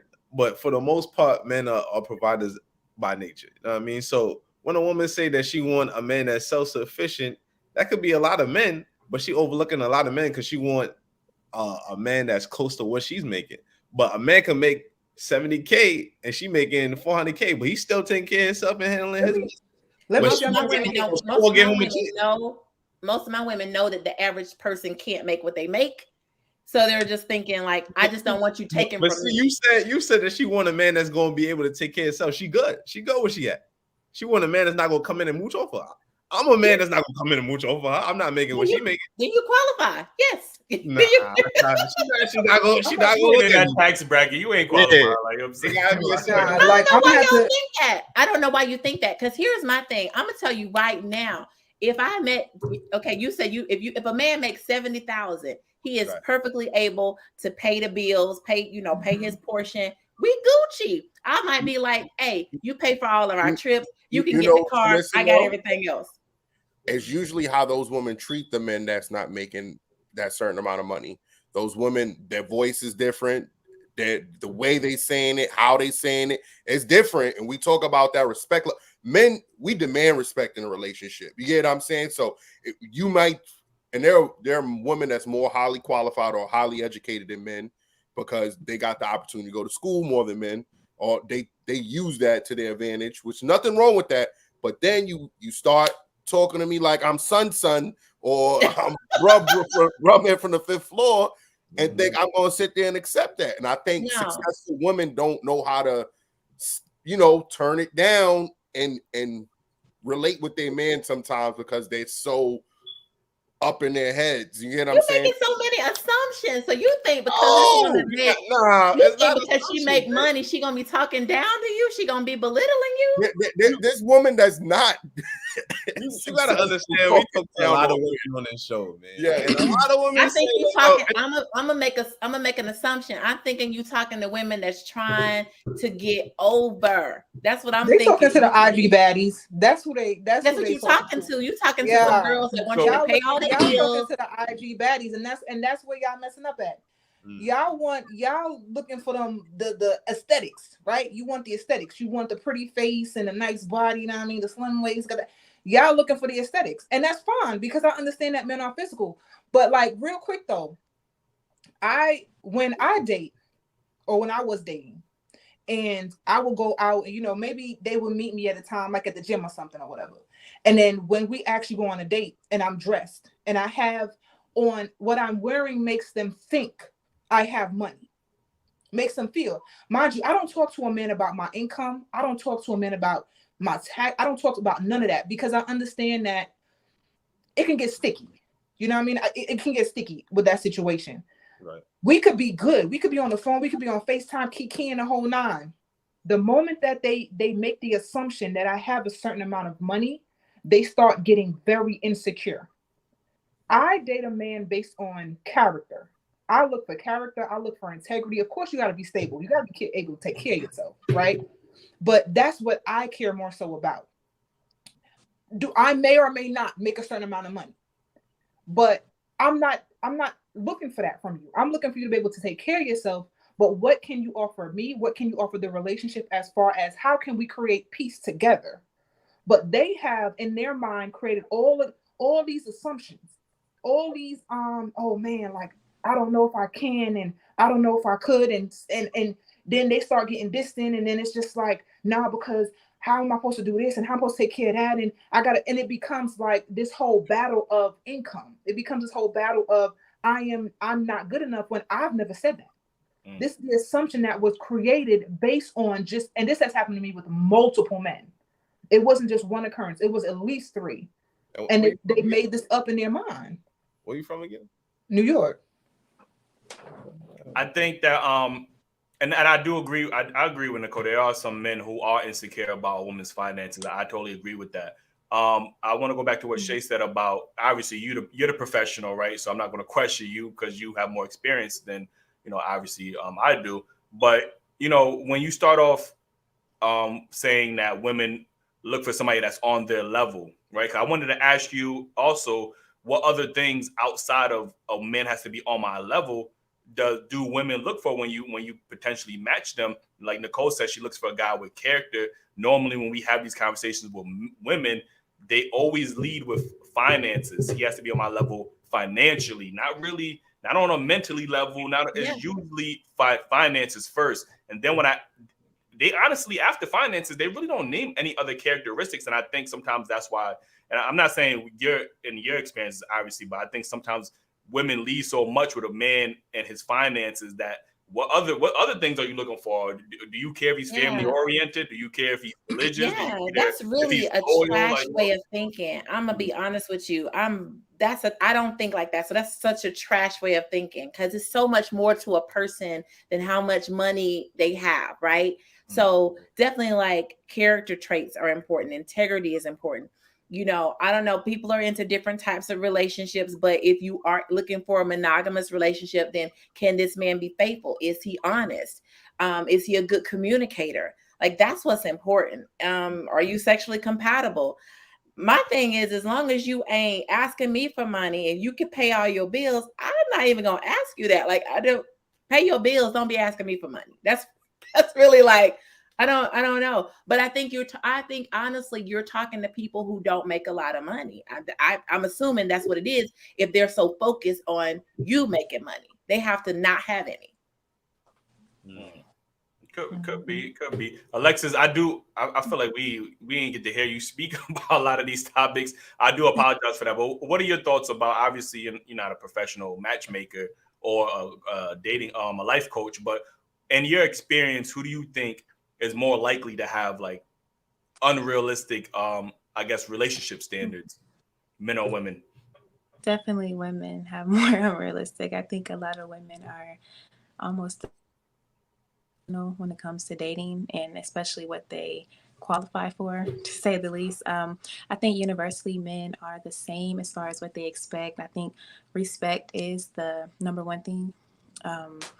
Being fit, being able to support, just the main things that men ask for. But for women, it could be anything. That could be, women are just so different nowadays. I think over time, we've been the ones that change the most. So some women want him to get high. Some women don't care about that. Some women requires him. I need him to pay all the bills. It's so hard to get women on the same page as far as what they want. Everyone is different. So I'm definitely going to say women for sure. I got a question too, because most women, when they look for a man, they want him to protect and provide, right? And if she feels like she can do both without you, how much respect would she have for that man coming in? If she could protect and provide for herself, she gonna be looking at that motherfucker like, why are you here? Do what you need to do and then get out. I don't really see the respect aspect. I'm not saying there's women with traditional values that would love and respect that man, but I just can't go past the part of a successful woman just dealing with a man if he not doing those main components that women care about. I want to add better. I want to add on real quick. I want to add on to what you said. Obviously, since women in this day and age can protect and provide for themselves, what are some values or things that men can bring to a relationship nowadays? Since the dynamics have changed so much. Can I Are you answer? asking me? Let's go with Shay first, and then who said can I answer? That was Nicole or Alexis. I can't remember. No, I was asking. I didn't know if you were asking me directly. Yeah, let's go with Shay, and then we go with you after. So I will say, when you say provide, there is more to provision than finances, right? So if I'm looking for a man to provide, it is provide me with security. It is provide me with assurance that I'm the only one you want and you only have eyes for me. I need that. If I have a kid, you're coming in and you're providing from a fatherly perspective. I don't know that women can protect ourselves. I don't know that women say that.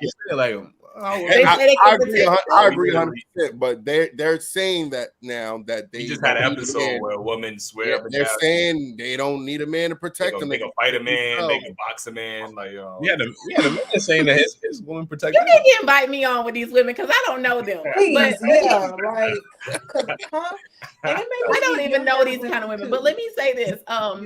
I think there's more that you can provide than just financial support, but also your financial support is important. And I think you think that because a woman may make more than you, that she's not going to respect you. And I don't agree, because I'm going to respect anybody that's giving me their heart. That's like, I'm all in and I want to be here with you. Then I'm going to be less, because think about it. I'm paying 100% of everything right now by myself. So whatever you contributing is better than it was before you came. So, I mean, I'm going to be appreciative of that. Does that make sense? So it's not going to be, it don't have to be tit for tat.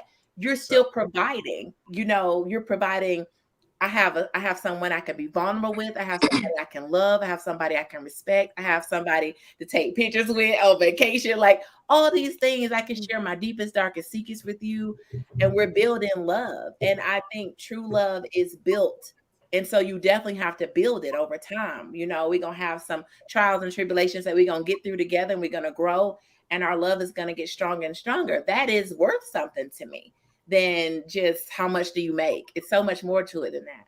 So why do we only hear the word dating, like the term dating down from pretty much women? Like, and usually it's in regards to a man making his earning potential is less than hers. Like, yeah, I think women have been trained toward hypergamy, like wanting somebody that does make more. That is the standard, but more, Black women are the number one most educated out of any demographic, and Black women are now making. Is that really true?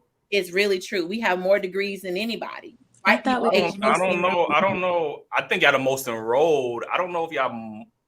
Like I said, I would have to do my research. We have I don't know. I don't know.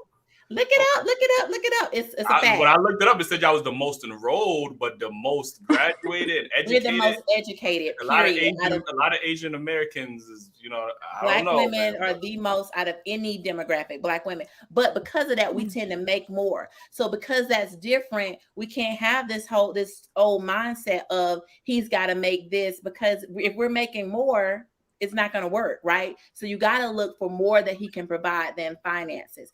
I honestly think you're probably talking to a population who's less educated, who is making less money. Then of course that might be different for them. Does that make sense? That's what I'm guessing. I'm thinking you're talking to people who are less educated and make less money. Alexis, what did you want to add to this? Well, now that it's on my mind, I didn't know. I thought Black women were the most enrolled, like you said. But as far as the income, I was under the impression that that Black women are actually at the lowest when it comes to financially. But that's what I read maybe the data I looked at was old. I don't know. Yeah, black women are So I'm not behind saying that Asian she's women, wrong. white women, and then is black women as far as earning potential in America. You know, I think the average black woman makes around like 46,000. And you You know, said 40 and to Okay. 60? no, 40. The average black woman in America makes $46,000 a year. Okay. I thought it was lower than that actually. So I mean, maybe I need to update my stats. I don't know. Also, I wanted to answer some questions in the chat. People were asking. I'm from Michigan, but I've been in Atlanta for some time now. But going back to what she said about. Oh, sorry. Can you guys hear me? Okay. I feel like it's going in and out. It's going in and out a little bit. Yeah, Oh, but you good now. Okay. Going back to what you were saying about how a lot of women, when they make more money, or they should be asking for, or a man who makes a good amount of money, they should be asking for a woman to make a good amount of money at the same. I don't disagree. I think people should just state what they're looking for. But I do also see a lot of women who maybe went to school and they're so established, they have a hard time dating men who are not as established, because I personally see they don't respect them as much, and they do like to throw money around as a way to have an upper hand in a way. But that's just what I see. And then keep in mind, I'm also in a different generation. You know, I'm only 25. So that just could be like what I'm seeing. I don't know about the people that come to you, but from what I see, even women my age as well, I know I have a couple people. I was in the Army, so a lot of people I met in, they make a good amount of money, and they do not respect their husbands at all. You know, so but that's just them. You know, it could go so many different ways. But that's what I see as well. So I'm gonna have to agree with the men on this one. Mm-hmm. Okay, Might be a generational thing. I think it's generational, and I also, my clients probably make at least 150. That's like on the low end, because my prices start at 25,000. So if they're making 46, they can't even afford my services. So I don't deal, and I'm not saying this in a derogatory way. I'm saying I don't interact with people who make that little. Does that make sense? I don't mean that in any disrespect. So how do you feel about the Gabrielle Union situation when she came out recently and said because she was making more than her husband, she felt like she had the authority to cheat? Yeah, I don't agree with that, but I do know that there are a lot of relationships where people do cheat, and they might have that kind of relationship where they can have multiple partners. But I don't think your money, just like whether it's a man or a woman, I don't think your money dictates whether you can cheat. I don't agree with that.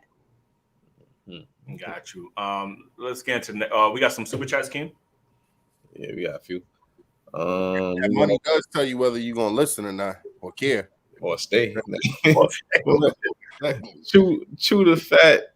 Chew the fat with Smooth Podcast. Women are much harder to match. They have much more access to higher caliber men due to social media. Not to mention the over validation for men. They confuse this attention for people seeking a LTR. And that's Smooth. That's gonna be on this week's episode. Oh yeah, shout out to Smooth. We got one from MC. MC, she lit tonight, man. Shout out to you. I'm in my 40s. Dating down is not being able to hunt or grow. Okay. All right. What you looking for? She want to hunter, man. Marriage, politics, and sports. Men automatically date down if he marries a woman who feels she dated and marries up. That's a good perspective, because he meets her standards and she doesn't necessarily satisfy all of his. Oh, okay. I don't really know. Good point. You don't look at shit like that. I don't know. That social loner said, just supporting black spaces. Keep up the good work. Shout out to you, bro. Appreciate you, man. We got a lot of Andre and Andrea love crossing borders. Shout out to them. And they always supporting. They enough for successful men is dating women that are not only physically attractive, but traditional women. Men aren't looking for business partners. Shout out from Cali, Colombia. Shout out to you, man. They always supporting. That's dating up, or that's what you should be requesting in a relationship. God damn. Men getting normal treatment is dating up. The fuck? MC said to be fair. Oh, to be fair. Okay, I didn't get that one. To be fair, most women are saying, cool, all the marriages I know in real life, but both parents work. both parents work. I've only heard women not wanting to work on YouTube. I agree with her. I do believe most women work, but it's just crazy. A lot of women are vocal, even if they're working. They feel like they shouldn't have to be obligated to. You only heard that women don't want to work on YouTube. I hear that shit all the time, man. Yeah. But the woman that's working is lying too. Like these women that's on here that's saying that's vocal, like, oh, I ain't doing this for a man. It's literally at home doing this for a man. So they need to just shut up and like keep it real. Let's keep each other happy. Stop. Shorty says she don't make her man play. I believe her. I ain't gonna lie to you, man. Let's see. Heavyton says she said crazy. That's not happening in most American households. I'm not sure exactly what part she talking about with that one. I don't know what part she talking about. Let's know what part you talking about. Like, yeah. Marriage, politics, and sports again. Shout out to them. Any man whose wife is working 40 to 50 hours per week, everything is negotiable except that man's leadership. Okay, I agree. Shout out to Michael. My lady working that much. If she do want to, I ain't stopping her. I don't want to get beat down. As he said, I grew up where mom and dad worked. My mom took care of the inside of the house, and my pops took care of the outside. Okay. Is that the last? Are you gonna ask about the topic of the show? No, I was getting ready. I'm trying to wait for Keem to get through these chats. So, yeah. Okay. They just been building up. Hold on. Andre and Andrea Love said, I've dated many successful sisters. They are good for intimacy, but most are untraditional. Most six-figure women can get a man, but can't keep one. Okay. Might be some truth in that. I think that's an issue with a lot of women. Successful. But marriage, politics, and sports said black women have the school debt to match those degrees. I mean, you gotta pay that money back, man. It's a loan. Andre and Andrea said, I'm a 20-year academic college recruiter. Black women hold the most useless degrees in college debts. Average black women graduates only make $36K annually. Boss, hey, man, the black women back, y'all gotta chill out, man. Like, y'all going off, man. I'm like, I don't know. In Atlanta, the debts that's part of college. You know what I mean? Unfortunately, man. Hopefully that change. Mm-hmm. You said you wanted to say something in Atlanta. What? I was gonna say in Atlanta, that's not accurate. How many have I matched? 500. Okay. Oh wow. Okay. Shout out to you, man. Okay, yeah, that's the last one. We get into the topic of the night. Yeah. Shout out to Dustin Hunter. Appreciate all the support, man. That's love. Yo, man, if y'all still here, make sure y'all hit that like button, man. Like, share. Join the membership. I know we got the memberships popping up. We got the 100 episode, coming up. We got a special guest for the 100 episodes, so y'all want to make sure y'all join the membership for that one. That one's a good. I keep saying we got some great episodes in the future, man. I'm looking forward to. Again, I want to get to this last topic, because I know we almost at the 2-hour mark. And again, ladies, I appreciate y'all for having the conversation with us. I don't know where the fourth one went. She just dipped on us, but it's all good. So I did want to talk about this specific topic. Obviously, is probably what people want to see most people's opinions on. But unfortunately, I keep going to social media and I keep hearing people ask this question, what is a woman?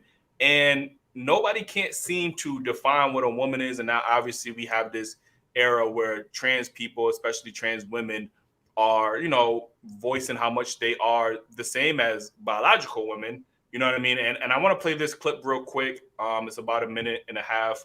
I want to play it and then I want to dive into this conversation.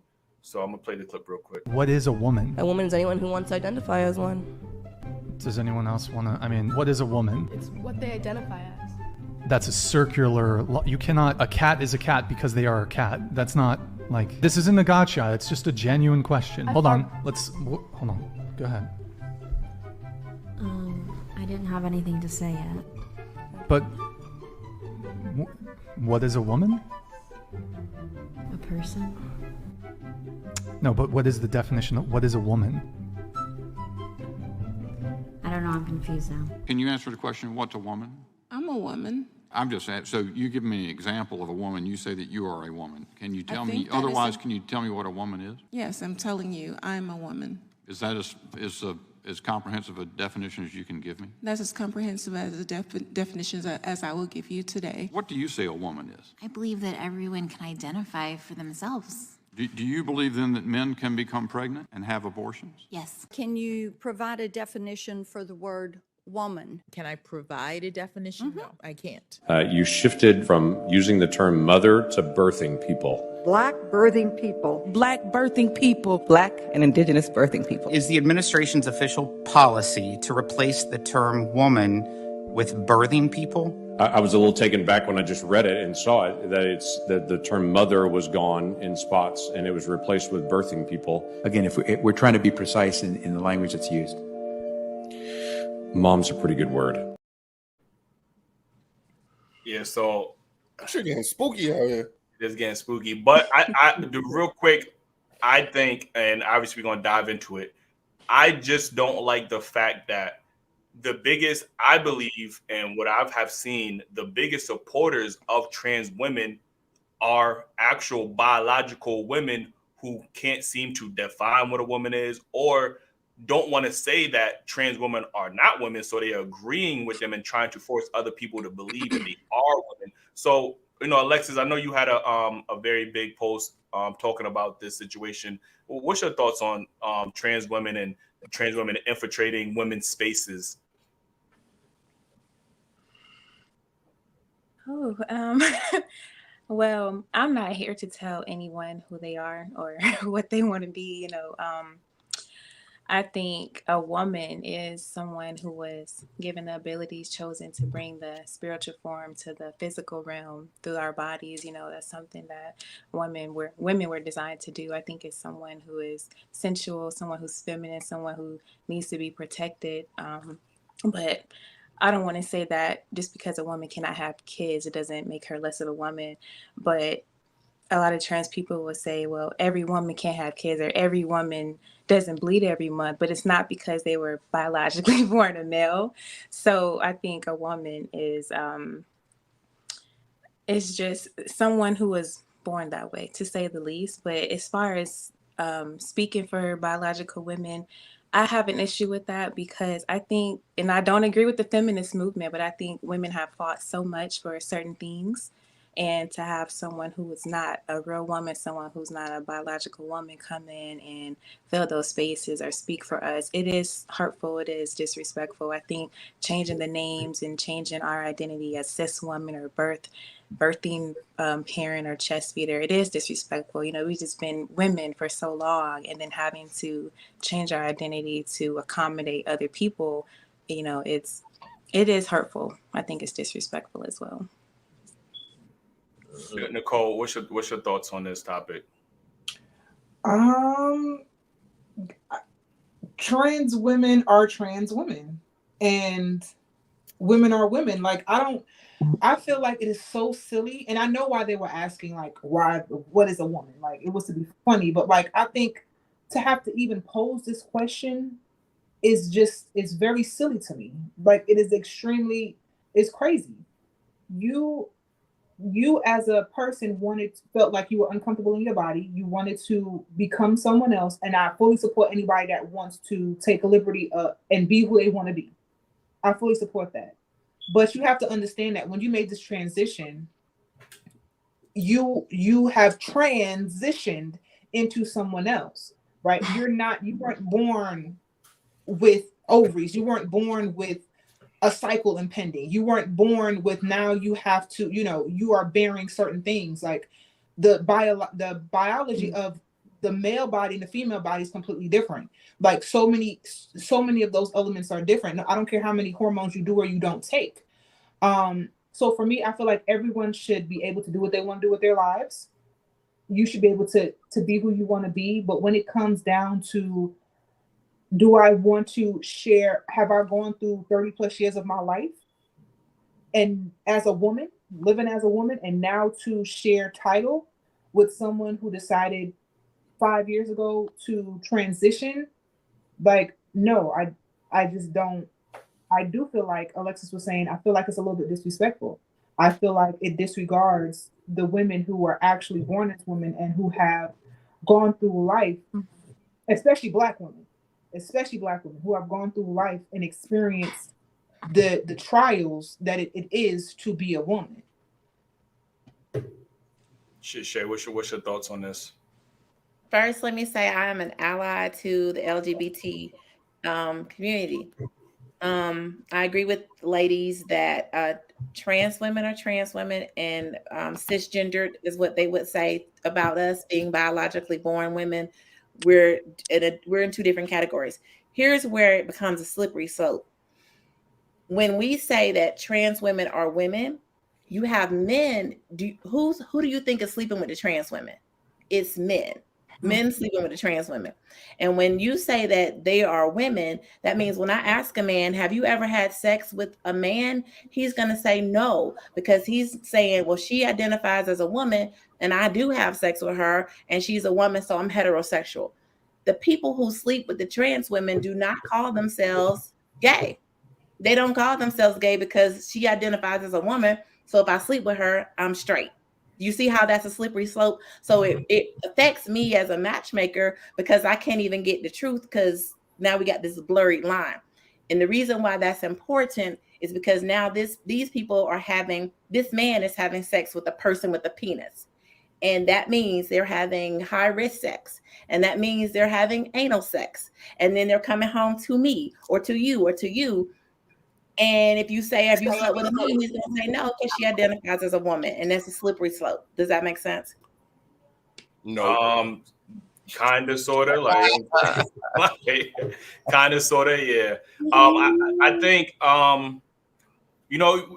men don't have this issue. Like, there is no man saying a trans man is a man. You know what I mean?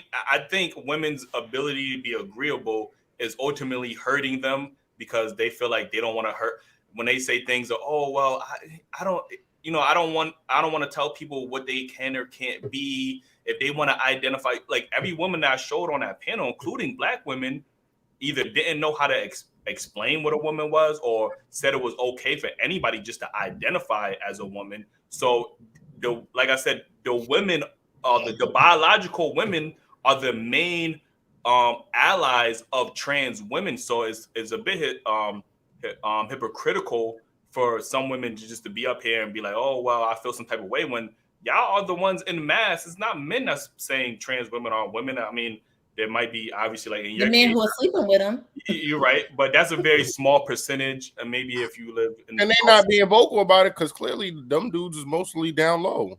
They really think they with a woman. Right. So they know they're not because they're having penis sex. They know they're not having, Yeah, but they're not vocal about having penis sex. You get what I'm saying? So you wouldn't know unless you literally know. You get what I'm saying? Right. So at that point, they're still not being vocal about being with a trans person. Right. Yeah, and like I said, women are so agreeable and letting anybody identify as a woman until it comes down to sports. Then when they dominating sports, in the women's sports, then it becomes an issue. Trans men are not dominating men's sports. Like they're not coming into our spaces and dominating, but they are coming into women's spaces because they feel like they got the green light because women are going on en masse saying how much anybody could identify as a woman. It doesn't matter if you have ovaries or if you're were capable of have reproducing. It's just, and I think that's the issue that I have currently. And I'm not saying that, you could be whoever you want to be, but we have to call out certain behavior and stupidity, in my opinion. Like, you know what I mean? We can't just keep sitting back and allowing them to be like, oh, well, let them identify as who they want to be. Like, it doesn't matter. Like, you know what I mean? Well, I think those elected officials were afraid of answering the question because they could be canceled. They would have been, ostracized. They would have lost their positions if they had come out and said a trans woman is not the same as a cisgendered woman. And I think which is unfortunate. It's unfortunate, and it's freaking scary that not to say like someone have so much. Black people been dying, like, and you saying our voice is not more than you don't give a fuck about what's going on in the black community as people, but you care about saying that you're not a woman. Right. But why? Because you have a lot of white men who are transitioning to women, and they still bring their white privilege into this space. And so, if you were to come against them, you really will be canceled. You will lose everything you have. So, I mean, we're up against that. True. So, yeah, what's your thoughts on this, Ace? Yeah, I always say that you can't even be 100% honest on this topic because of fair ramifications from that community and stuff. You gotta think about your businesses and whatever. In my opinion, it's a slippery slope. I seen a story the other day where it's like men is predators in male prisons identifying as women to go to women prisons to then be a predator in the female prison. So it's like, yo, at what point are we gonna stop it? You know what I mean? Mm-hmm. Yeah, like it got to be some point where we just put a stop to all this. In my opinion, I just think it's stupid. Like, you know what I mean? It's just, what's next? So are we gonna say people are transracial? Are we gonna say people are is trans ageism a thing? Oh, when that is, I saw something about that. Yeah, about that age. Like a man was Asian, like 69, and he was like, I want to change my age to like 42 because that's how old I feel. That's like how I identify. Like, yeah. I identify as 42. Like his age to 60. That's like, fam, like, no, like you were born in 1938. Like, you're not 42. Like, what are we talking about here? And I'm like, when you start opening the door, and again, I am okay with what people want to do with their lives, because it has nothing to do with me, and people should do what's gonna make them happy, because overall that will make the world a happier place. Like, I don't know, like we are the world type of stuff, but it's for real. But at the same time, it's like when you keep allowing certain things, they talking about on birth certificates, probably within the next 5 years, they're not going to put gender anymore. They're not going to put the gender that you were born. They're going to let the child or the adult, when they become an adult, choose what gender they were born. Did he have a penis or did she have a vagina when they were born? Like, what is hard about this?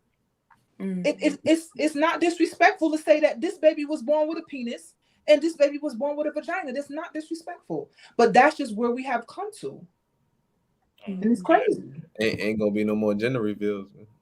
Not just that, but think about from a dating perspective. I mean, that means that you don't know when you're dating if this person is biologically what, and yo, Eli might have to start dating women with kids just to be sure.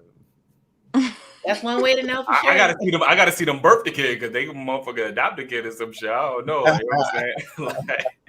So yeah, I mean, like I think it is, and unfortunately, this is going to hurt ultimately, the men, because one thing that I always say, when it comes to dating apps, I don't know what goes on on the women's end, but men got to be careful on dating apps, because there's a lot more trans women infiltrating the dating apps now. Like, you know what I'm saying? So you're swiping, and they may or may not say that they are trans or whatever the case is, and some of the surgery is getting fucking amazing to the point where they getting just as perfect to a woman as possible. So I don't know if women experience trans men on dating apps at a high level, but I can tell you there's a lot of trans women on these dating apps trying to either trick men.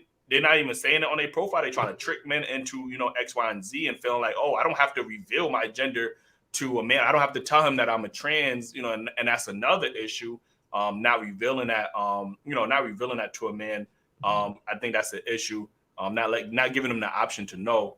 But yeah, like that's something that affects men as well. So obviously it affects women, but it also affects men, because now men don't even know, what kind of, if they're dealing with a biologically born woman or just a trans woman or whatever the case is. So it's crazy. It's definitely scary. Another point you had made on the show, you were saying that how women are making it easier for trans women or cross dressers to imitate women by wearing wigs and makeup and all this stuff. Like it's just making it easier at the end of the day. That's why men are even more pushing for natural women these days. I mean, yeah, because it's like, what do I need to be a woman? Makeup, wig, a BBL. Like, they're just looking at Instagram and seeing the checklist and being like, okay, I just got to do these 4 or 5 things: lashes, nails, and I could essentially imitate a woman to my best ability and to tricking a guy, whatever the case is. So I think that we need more women to not be afraid and not be so agreeable and be able to not I don't think you have to say it in a disrespectful term, but just call it how it is. Like, yo, no, we are biologically women. We want to be respected as that. And you guys are just trans women, and that y'all are not women. You get what I'm saying? But as long as we keep having women saying, agreeing, and not being able to identify what a woman is, That's why it's hard. Anybody could be a woman, then we're going to continue. Trans women are going to continue to infiltrate women's spaces to the point where Caitlyn Jenner is going to keep getting Woman of the Year. There's going to be a lot of trans women getting Women of the Years. You know what I mean? And even to the kids. I want to know how women feel when a trans woman win Woman of the Year before that was average crazy. woman. Like those women had to be in the audience, like it was cheering them, perplexed. Like how? Because wasn't that like the year that he changed? Like he's been a woman less than a year. Yeah, that's the year that Bruce Jenner actually transitioned into being a woman.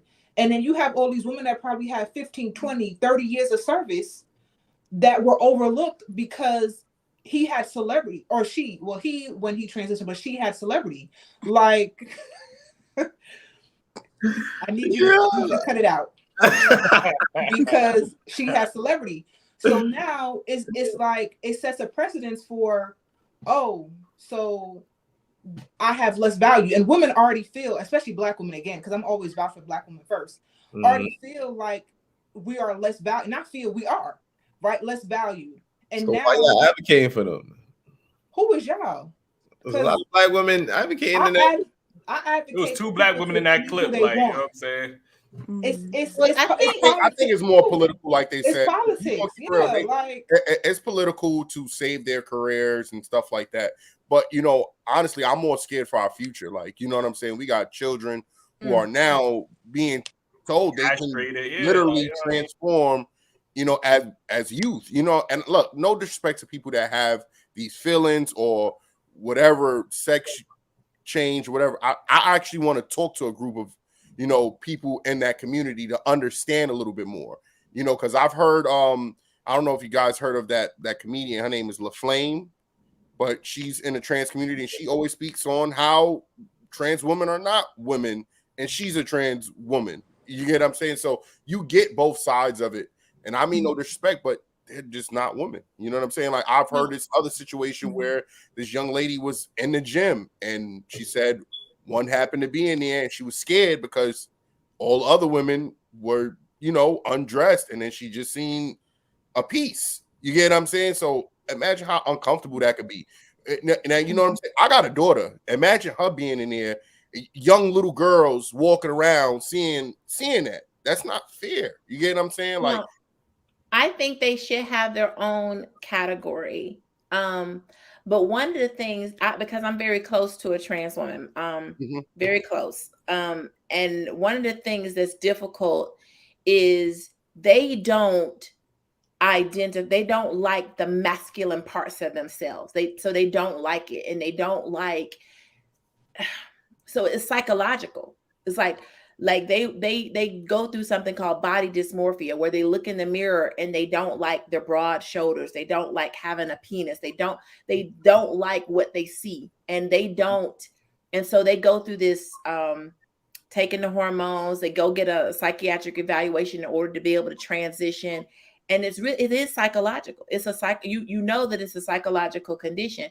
And I think in trying to be understanding of a person, I don't know what it's like not to like the body that you're in, because I love my body, but I can only empathize with somebody who doesn't like the body that they're in. And again, I think I empathize with you. Don't like your body. You're a different category, and I support that. I will call you by your pronouns. I will support you in any way that I can. But are you what I am? We two different things. Because there's people that deal with anorexia who think they're fat, but be like literally skin to the bones. But in their mind, they're still fat. Now, I think it's a little extreme to have a person with a penis saying that they're a woman in spaces with women. You get them? It's scary. It's dangerous. It's unfair. Whether you feel like that or not, then I feel like you need to make sure you're not in them spaces with women, because you're genetically not a woman. And that's no disrespect to them. I hope they're not getting offended, or maybe we can have this conversation, but I just don't know how to communicate that to them. Yeah, I don't know. I think it becomes an issue when the men are more vocal about trans women imitating women, and women are like, you know what I mean? It just sounds like women are just too complacent, and I just think they're going to stay complacent until they start really infiltrating a lot of the spaces and taking all the awards, the benefits, and all of this stuff. I think that's when women are going to be like, enough is enough. But you know, that community is there. I mean, it's a slippery slope. I mean, you saw what they did with Dave Chappelle. They come at you, they will cancel you, they will ruin your life. So you have to, like, I think politically, like you said, like I said in that clip, you had people who were scared to just answer it, right? We can answer it right here, you know, in this space, but I also have to worry, like, are you gonna be mad at me? Am I gonna get canceled? Like, it's a thing that you have to consider. Yeah, but in politics, we can't. If we get to the point where we just so worried about people's feelings, ain't nobody really worried about black people's feelings, or, like, you know what I mean? Like, we ain't trying to walk on eggshells when it comes to police brutality or protecting black women or making these laws. But again, when it comes to trans women, now we want to walk on eggshells and be like, yo, damn, you know, I don't want to get canceled. But no, like, I don't know. I just wish we had the same energy sometimes for our own people that we do for other communities. Like, you know what I mean? Like, but well, like you said, go ahead, Alexis. Oh, you can go first. Go ahead. I was gonna say, like you said, it's strength in numbers though, and the trans community is that whole community in the whole is a large. You know what I mean, they got a large following and they got power, right? They got different races. So you can literally say 1 + 1 is not 2, if it just because it's coming from them. Like that's literally what they're doing. 1 + 1 is not 2 anymore. But imagine you saying that, and then you got 3 million people that's agreeing with you now just because you said it.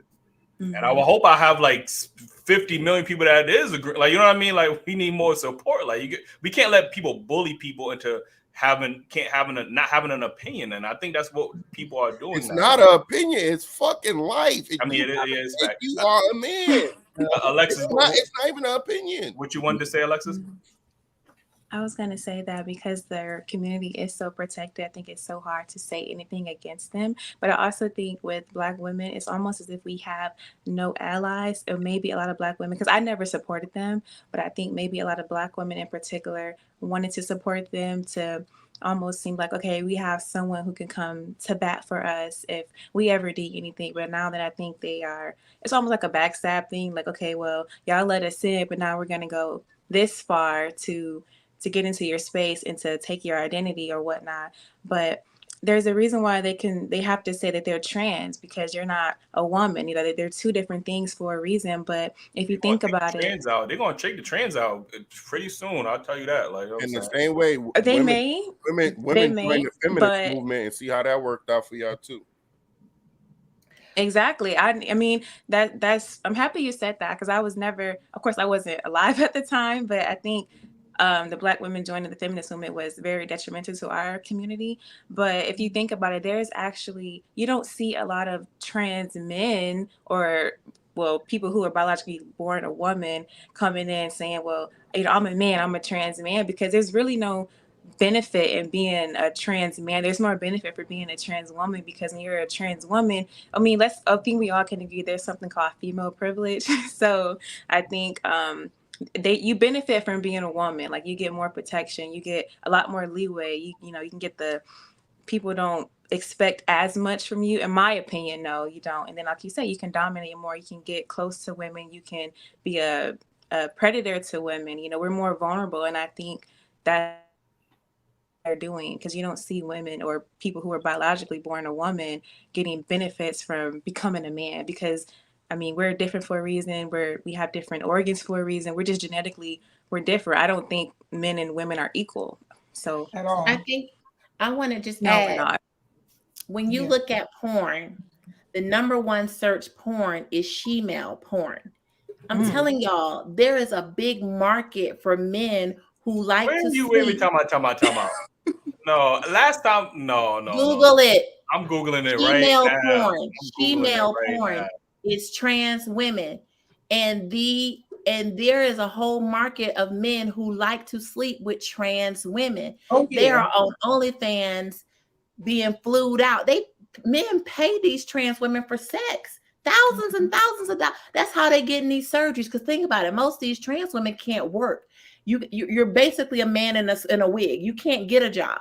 So they are selling themselves. They are selling themselves on OnlyFans for sex, and men are paying them and flying them out and sleeping with them. I'm telling y'all, it's a whole market. Look, New York Times got a most searched porn category of this is last year, but lesbian is number one. Hentai, which is like anime porn, ebony, Latina, Asian, threesome, stepmom, BBC, cream. Ain't no trans women on this list. Like female porn is you got to look at Pornhub. Female porn is the like top search porn on Pornhub, but there's a whole market for people love watching because it's a woman on top, right? She got boobs, she got hair, all this. And she has a penis. They love it. I'm trying to tell y'all, they love them. They are so fetishized. It's probably easier for them to work now. Is the fourth most searched. What you say? Yeah, that's Pornhub. Oh yeah. So it's top category. It said ebony, lesbian, threesome, gender, transgender. It is there. You know what I mean? I'm trying to tell you, people watch this stuff. Whatever that says. What is that? 7.710% trending searches. Yeah. Oh yes, trending search. Yeah. 700. Yeah, I see that. 700. It's high. They like this. I'm telling you, there's a huge population of people who fetishize these trans women. So you know, maybe they're just amused. Men are supporting them, but men are the ones sleeping with them.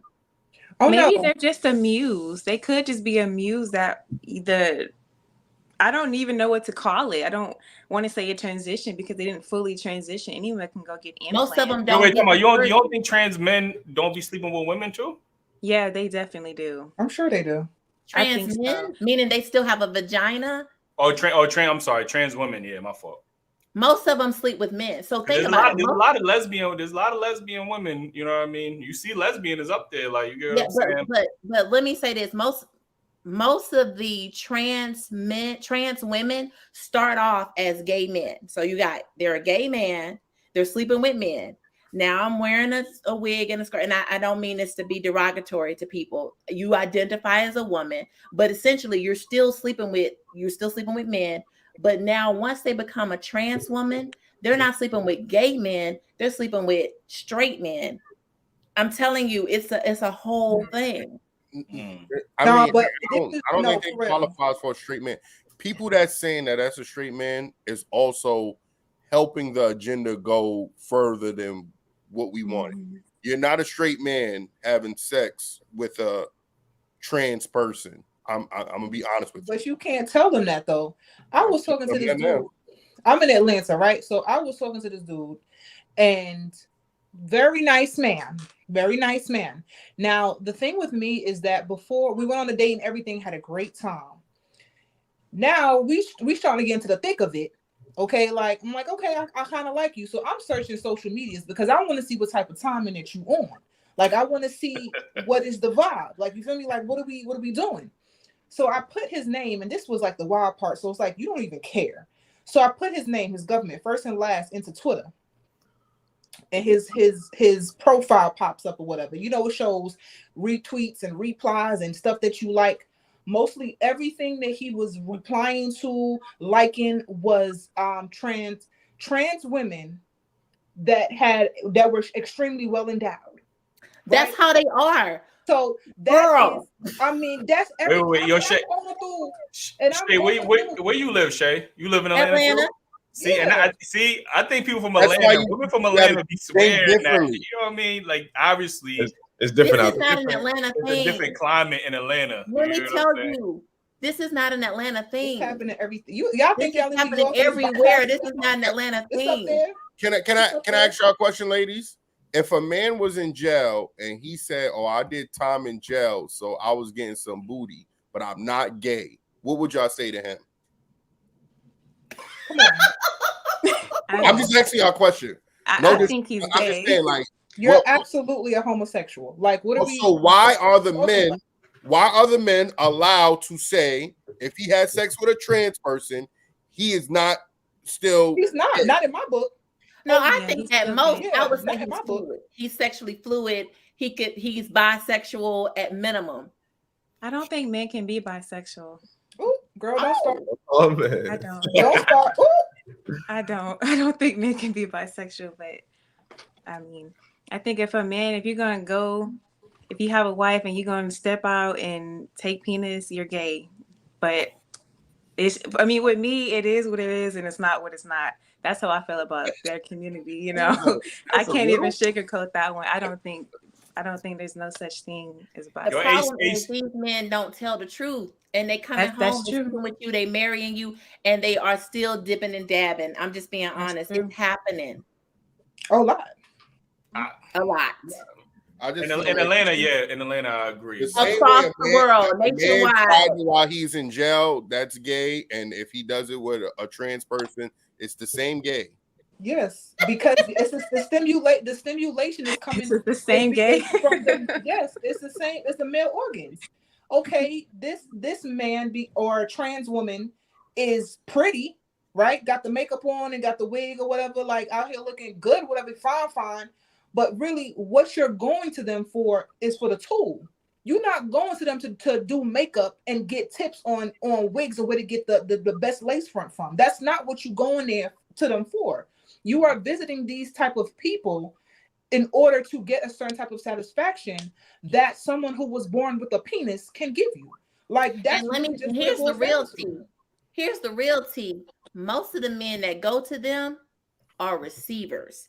And the trans women are very well endowed, and they are receiving. So they're receiving with the trans women, but they're giving with us, and they're living both lives. Yo, these Atlanta Chronicles is crazy. It's not Atlanta. It's gotta be women from Atlanta. They swear. No, when I have conversations with women from Atlanta, they swear because Atlanta is the gay capital of the world. They swear men are just. Most men in the world, or at least in America, is just gay because most men in Atlanta is gay. I'm like, bro, that's not most true. Men in Atlanta are not gay. I got to rep for my city. That's not true. They're not most gay. Men in Atlanta are not gay. I don't know. No. I agree though, because I have gay radar because I was a correction officer when I was in college, so I know what to look for.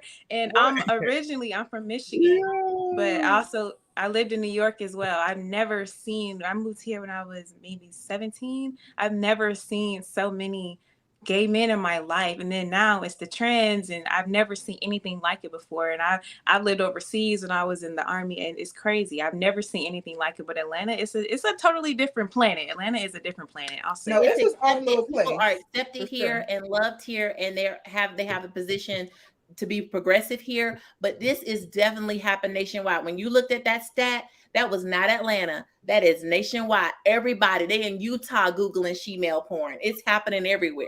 I believe the world is changing because, like, I even remember, like, in Jamaica, like, if they seen like a gay person, they throwing rocks. The Kings, like, I'm telling you. But like now, like I've even seen the last time I went to Jamaica, I've seen a person walk around. You get what I'm saying? I'm like, it was still weird. But you know what I'm saying? It's more happening over there. It's about to happen everywhere because I went to they high throwing school. Rocks, like I don't know. I don't want to see nothing else. But Atlanta is very acceptable of a lot of things because I've never seen so many women walking around with BBLs. I've never seen so many women who look like GTA prostitutes. I've never seen it. The women in Atlanta look very animated. It's not GTA prostitutes. The women in Atlanta are they're very animated, and where I'm from, you're gonna get laughed at if you walk around with a lot of makeup, or if you walking around with a lot of weave in your hair, you're gonna get laughed at, and people are gonna shame you. But when I moved here, it's like everyone, they wear something. It's like no one is just natural, So I think maybe it is an Atlanta thing.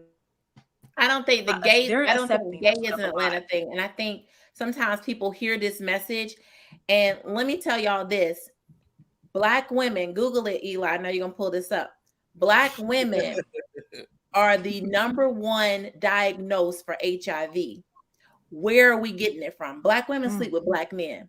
No, black women. No. That's true. But don't act like a lot of black women ain't lesbian out here. Don't act like you can't get HIV ain't from a woman. bisexual. So how is the lesbian? So tell me, how is the HIV from a lesbian woman. giving the woman? How they?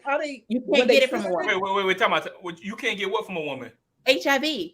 Google it. Look it up like you're gonna do. Go ahead and look it up. So HIV and AIDS is only exclusive to men. Only men can give it. Men are giving us HIV. Google it. I knew a woman with HIV/AIDS. Like, you know what I'm saying? Like, and she got got it from a woman. How can two women pass it to each other? It's impossible.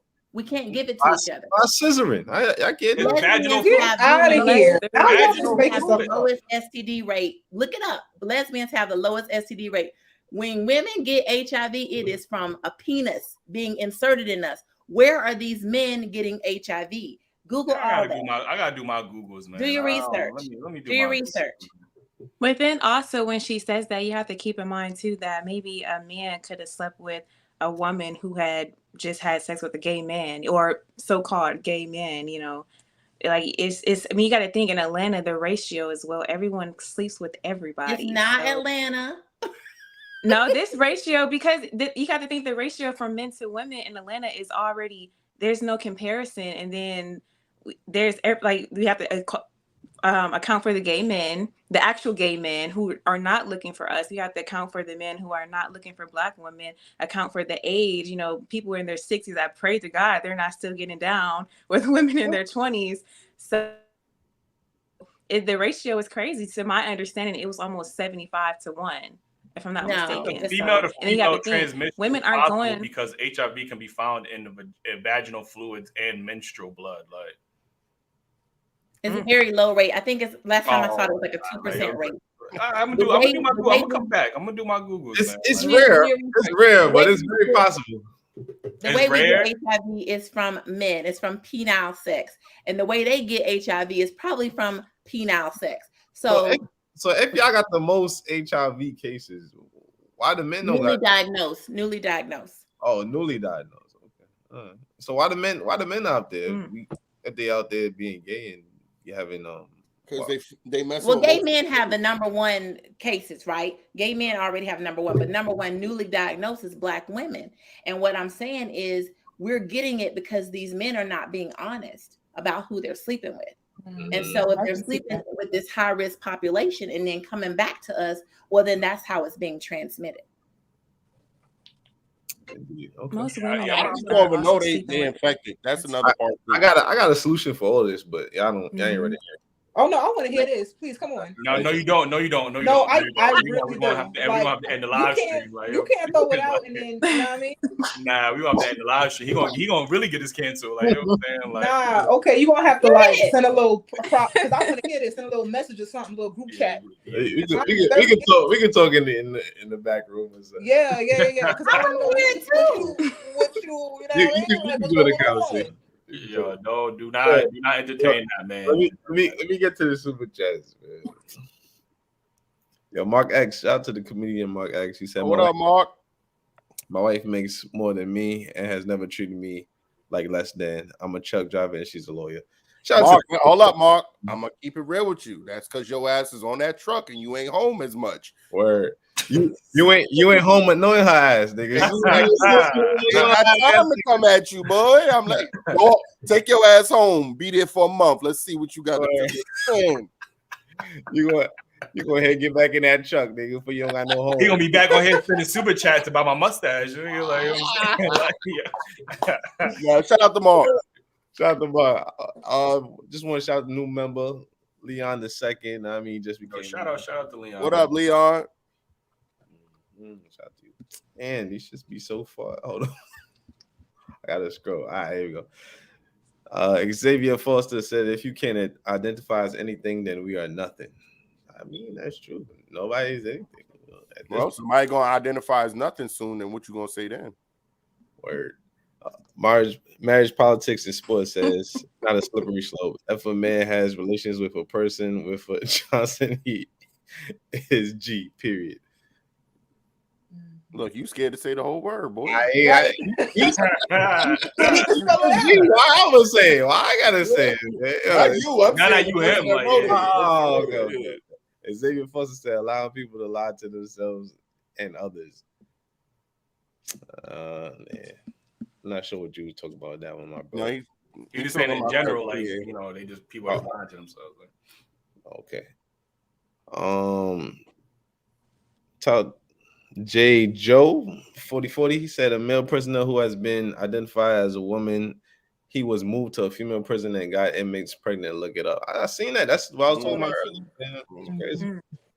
They said that they got like I think like 600 requests from male prisoners to move to the female prison. And it was like, how many requests you got from the female prison to move to the male prison? 0. Of course. Wait, talking about so wait, what's the stop like regular men that's going to jail and be like, you know what? I identify as a woman, yo. Send me over there to the woman. Like, you I ain't gonna hold you, man. If you ever that might be the move. That might be the move. I'm telling you. I ain't gonna hold you, man. I'm going to the other side, man. I ain't trying to go to jail. I'll visit y'all though. I see y'all. Appreciate you. You know where to find me, y'all. Sinister Voices say he stop going along with it. You are advocating for it by co-signing them. Dude is a whole dude. I think that was the whole Caitlyn Jenner situation. I think that's when you went back and forth with it. Now, like, cause we gotta understand, like, my clientele is everybody. Right. So I can't ostracize anyone. I'm gonna give my opinion and be honest always, but I'm not gonna ostracize see, when people are not making money off of, you know, just the masses, then y'all can say whatever y'all want, right? But my son gotta eat. So I'm gonna be honest, but I'm not, and also, like, it's just human decency. I'm not gonna be disrespectful either. Like, if this person classifies as a she, I'm gonna do my best to say she. Like, and that's just what what it is. I could even agree with that. Like, if that's what they want to identify, but in reality, you know, you're not that. That's like, you still trans to me. Like, I will never ever say that you're a woman, because me and you not doing the same things. Like, come on, let's move around. Like, don't do that. Corinne Santana said, as black women, how do you feel about gay men and trans women from all ethnicities only portraying hood black females? I think that go back to the whole persona is that of a black woman. I'm not even a whole black woman, just that of a black woman. You know, like, that's their whole persona. Like, if it wasn't for black women, it's not, to be honest, and their little caricatures that they want to portray as black women is not even black women. Like, a lot of the stuff that I see them doing, I don't see black women doing. It's like an overplay on what they think they see a black woman is. And I think it's how y'all portray in movies and stuff too. Yeah, like, you know what I'm saying? Like, it's a caricature. Like, it's not even real life to me. Like, when I see the black women who I associate with, both my age, younger, older, like, they don't act like this. So it's like what they see, the little interaction they have, and then what TV shows, and now they have become this whole thing that's really not real. But because it's not presented to the masses, now that further perpetuates what this is the image of what black women is, when it is so far from the truth. Can I ask why is black trans people like the face of it? Because I see a lot of white vocal trans people.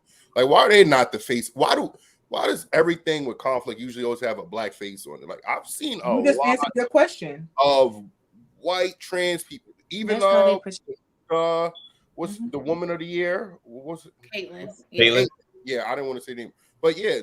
Like, nobody's as vocal. Why is that person not the face of it? You know, we only look at it as, you know, the black people, and then it gets into this fucking heated debate. But who could fight better than a black person? Like, if we're gonna look at it historically, who can fight better than a black person? There's nobody else that is as resilient as us, and that is just historically.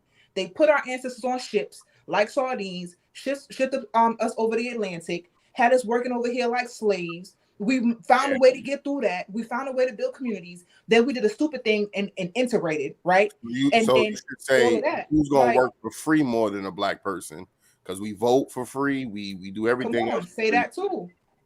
Say that too.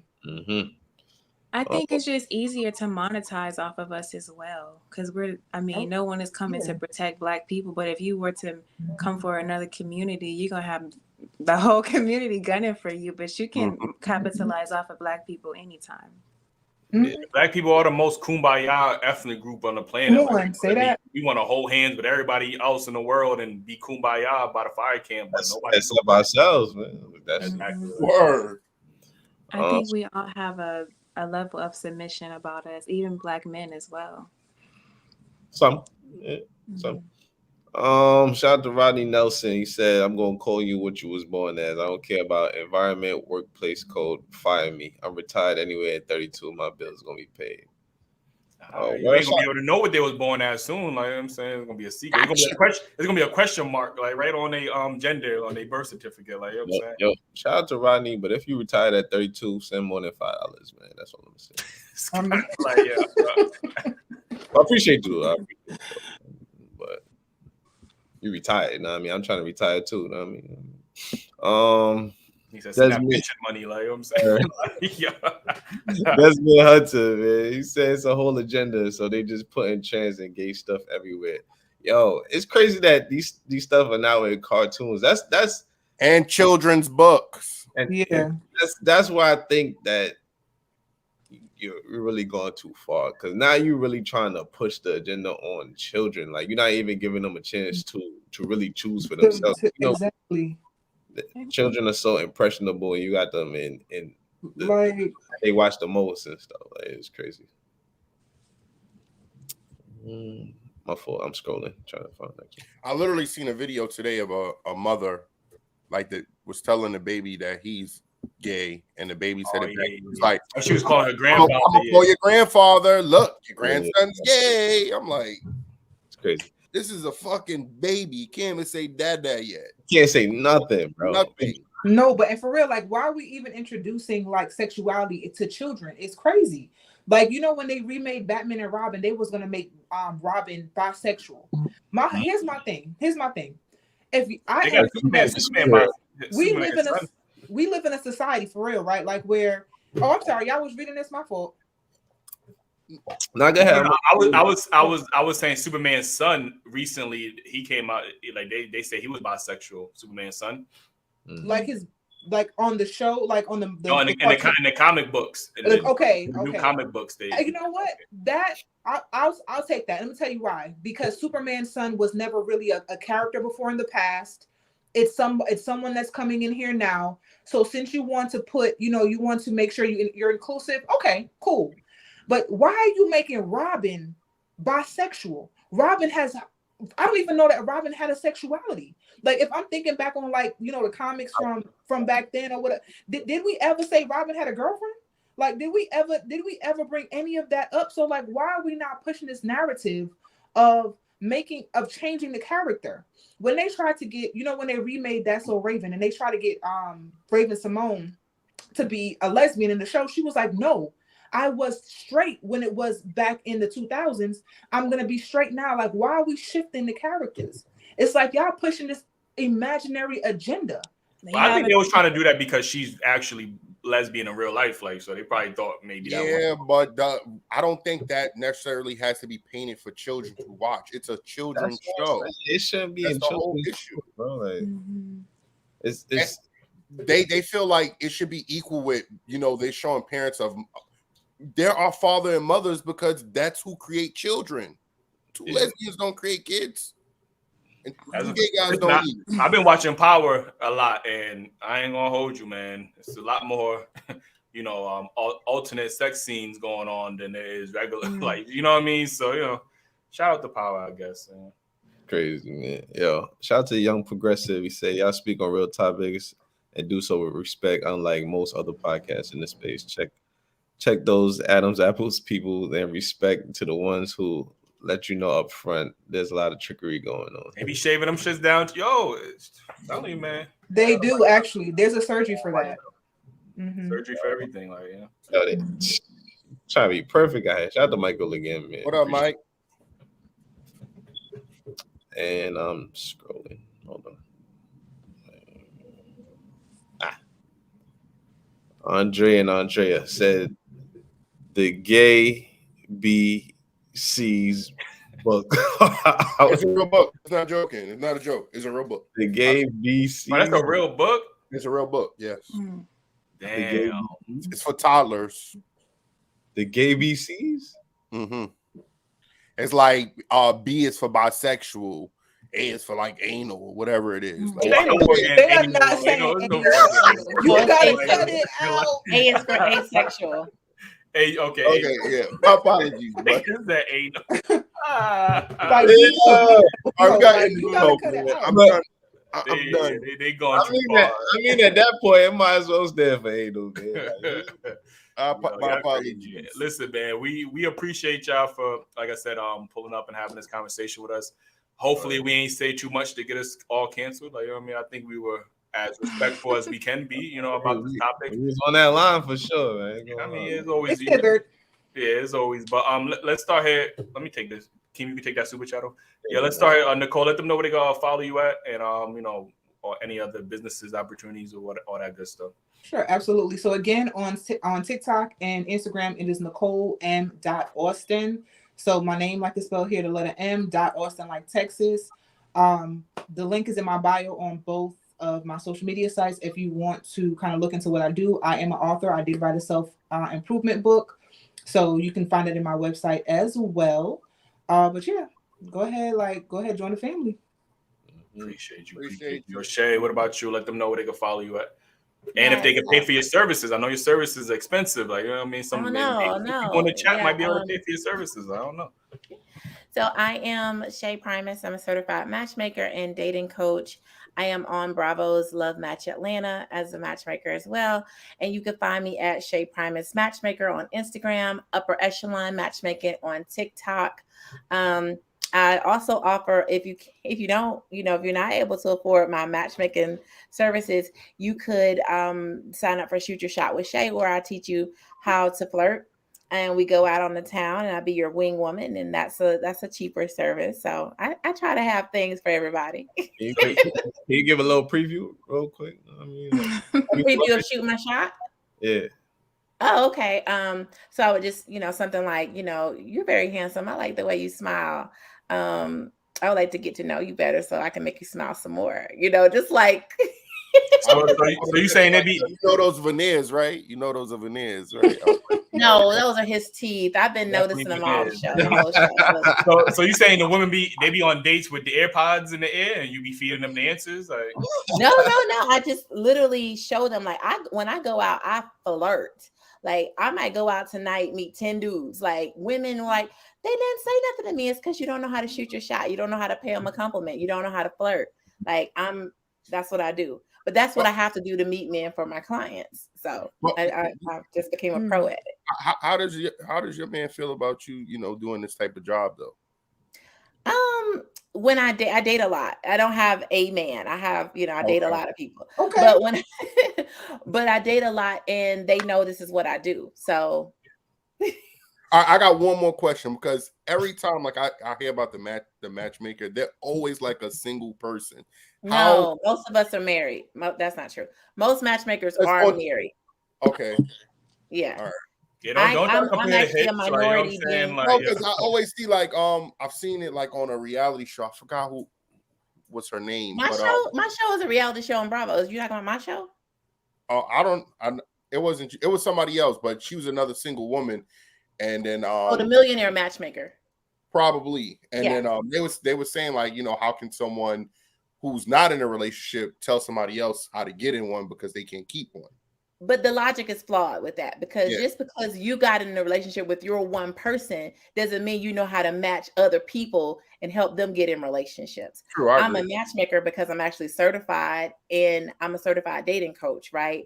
But the reason I'm so good at my job is because I do date, and most people don't. So you can throw out any scenario. It's probably not a scenario I haven't been in myself, because I date and I see the shenanigans, and that keeps me on my toes. So my advice is fresh because I did it. I just did that last week. And so I'm able to tell people how you can learn from it, how you can grow from it. And I have so much fun dating. The average person doesn't date nearly as much as I do. Like, I have so much fun dating. I meet really great quality men. And so I just help people do the same. You'd be surprised. Most women are sitting on their couch, not dating at all. So I'm really trying to help them get out there and date, because you really learn more about yourself as you date. So definitely. And I like that message of like, you know, shooting, like telling women that they should shoot their shot more. Like, you know, we get women that be like, I ain't shoot my shot. Man is supposed to pursue me and shoot his shot at me and all this other stuff. So, you know, I think shooting your shot is an effective way to, you know, initiate, you know, at least a conversation and let a man know that, you know, you are mutually interested in him. It's a lot of guys going in guessing like, damn, I don't know. Like, let me just shoot my shot. Like, you know what I mean? Because we don't know if it's going to go in or not, but we got to shoot it. If I open the door and let you know, hey, you can come get me, then you can come through the door, right? Put all the effort in. She already Then you're did going to the come hard, with you it. did the hard part. Nothing but net. That's how it works. Yo, Alexis, let them know where they can follow you at. You can follow me on Instagram. I put my IG name in my display at Alexis, and you can also subscribe to my YouTube at Alexis Victoria. Again, we appreciate y'all, man. We might have to do another live stream, man. This was dope, man. There was a couple of topics that we didn't get to, but we was, you know, the conversation was just flowing, man. But like I said, we might have to have y'all back on another panel and do this again. Absolutely. Well, we appreciate you. Thank you so much for having me on and all of that. Good job. Yeah, definitely. Thank you. Desmond says Shay a whole play out here. Yeah, she out here doing her thing, man. She getting work that's work experience right there. Like, you know what I'm saying? She said that's how she meet men for her clients too, though. That's good. Oh yeah, that is true. Like, you know what I mean? Like, yeah, man. I think that was a good conversation, man. Like I said, that trans conversation can get a little, you know what I mean? I think we need to invite, you know, if anybody's out there. We got one in the comments. I don't want to say your name. Your name crazy. She said trans women better Now than you gotta say their name. You always say their name, man. Like, you know what I'm saying? You gotta put some respect. They gonna donate, you gotta put some respect on their name, man. That's a fact. $2 ain't enough for me to say that name, my boy. But she said that trans women is better than cis women all day, cuz that's what she said. Yeah, the cuz at the end, that's crazy. Like, you know what I'm saying? Like, yeah. Trans gang, like, you know what I'm saying? Cis gang, like, you know what I'm saying? Yo, and it's live, bro. Yo, that mean shit is crazy out here, man. Yo, we got a new episode tomorrow, 11 a.m. Damn, what episode? Oh yeah, no, yeah, I forgot. Yeah, I definitely forgot about that episode. What happened? It's tomorrow or is it? Yeah, it's tomorrow. It's tomorrow. Yeah. I'm just, I'm trying to experiment. We might push episodes out on Sundays, just to see, you know. Man, that vote was not in favor of Sundays, man. Yeah, but the votes don't. Sometimes the votes don't mean nothing. Like, you know what I'm saying? Like, because we can post. Why should we post on Sunday and everybody active on that motherfucker? They be like, oh, all right, you know what I'm saying? Like, so fuck it. We gotta experiment, man. But like I said, tomorrow's episode is a good episode. We got Smooth on there. I mean, I was in the comments. We had Shorty. She was trying to, you know what I mean, talk about the manosphere and how the manosphere bash, you know, women and stuff like that. But I think it was a good conversation. Definitely something I got to tune in for because it get a little. And we had a mature woman too, like, right?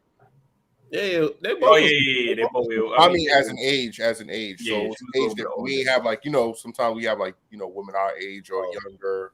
This one was like at least probably like 2 years older than us.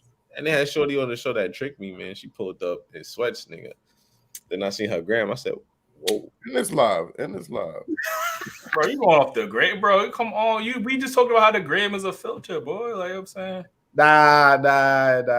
She got it, bro. Yeah, she got it on the gram. Like, you know what I'm saying? Like, everybody got it on the gram. But yeah, but appreciate y'all for tuning in. If y'all haven't hit the like button already, make sure you hit that like button. Subscribe if you're not already subscribed. That could be a commercial. You see how I did that? Oh, no, more. You know, just you don't get your dirty finger out that fucking webcam. Yeah. Have some respect. Yo, man, like, we appreciate y'all, man. Yeah. Oh, yo, Keen, wait, talking about. You know they got a section right here that says super chat, bro, right? Yeah. On the top right. You knew that? Yeah, there's no way you knew that. That is new, bro. That wasn't there before, bro. That was not there the whole time. Not there, bro. Like, you know what I'm saying, that should make it. I seen it all day today. I thought it's always been there because I never did it. I went to go end this shit. I said super chat. What the fuck? Like, you know what I'm saying? Like, yo, this shit. Bro, you I'm see me doing do the this little shit. baby peace sign. Appreciate y'all. That's a little Uzi peace sign too. Like, You see me scrolling, like, hold on, I'm scrolling, y'all. And it still ain't say nothing though. Like, this nigga Eli still got us on live. Somebody said clean your fingernails. I think he talking about you. Probably. Yo, y'all talk. Y'all keep outside. talking. Work I'm outside. supposed to end it, and y'all keep talking, bro. Like, you know what I'm saying. Oh, yo, shout out to everybody. You know what I mean? Shout out to everybody that was in the building. You know what I mean?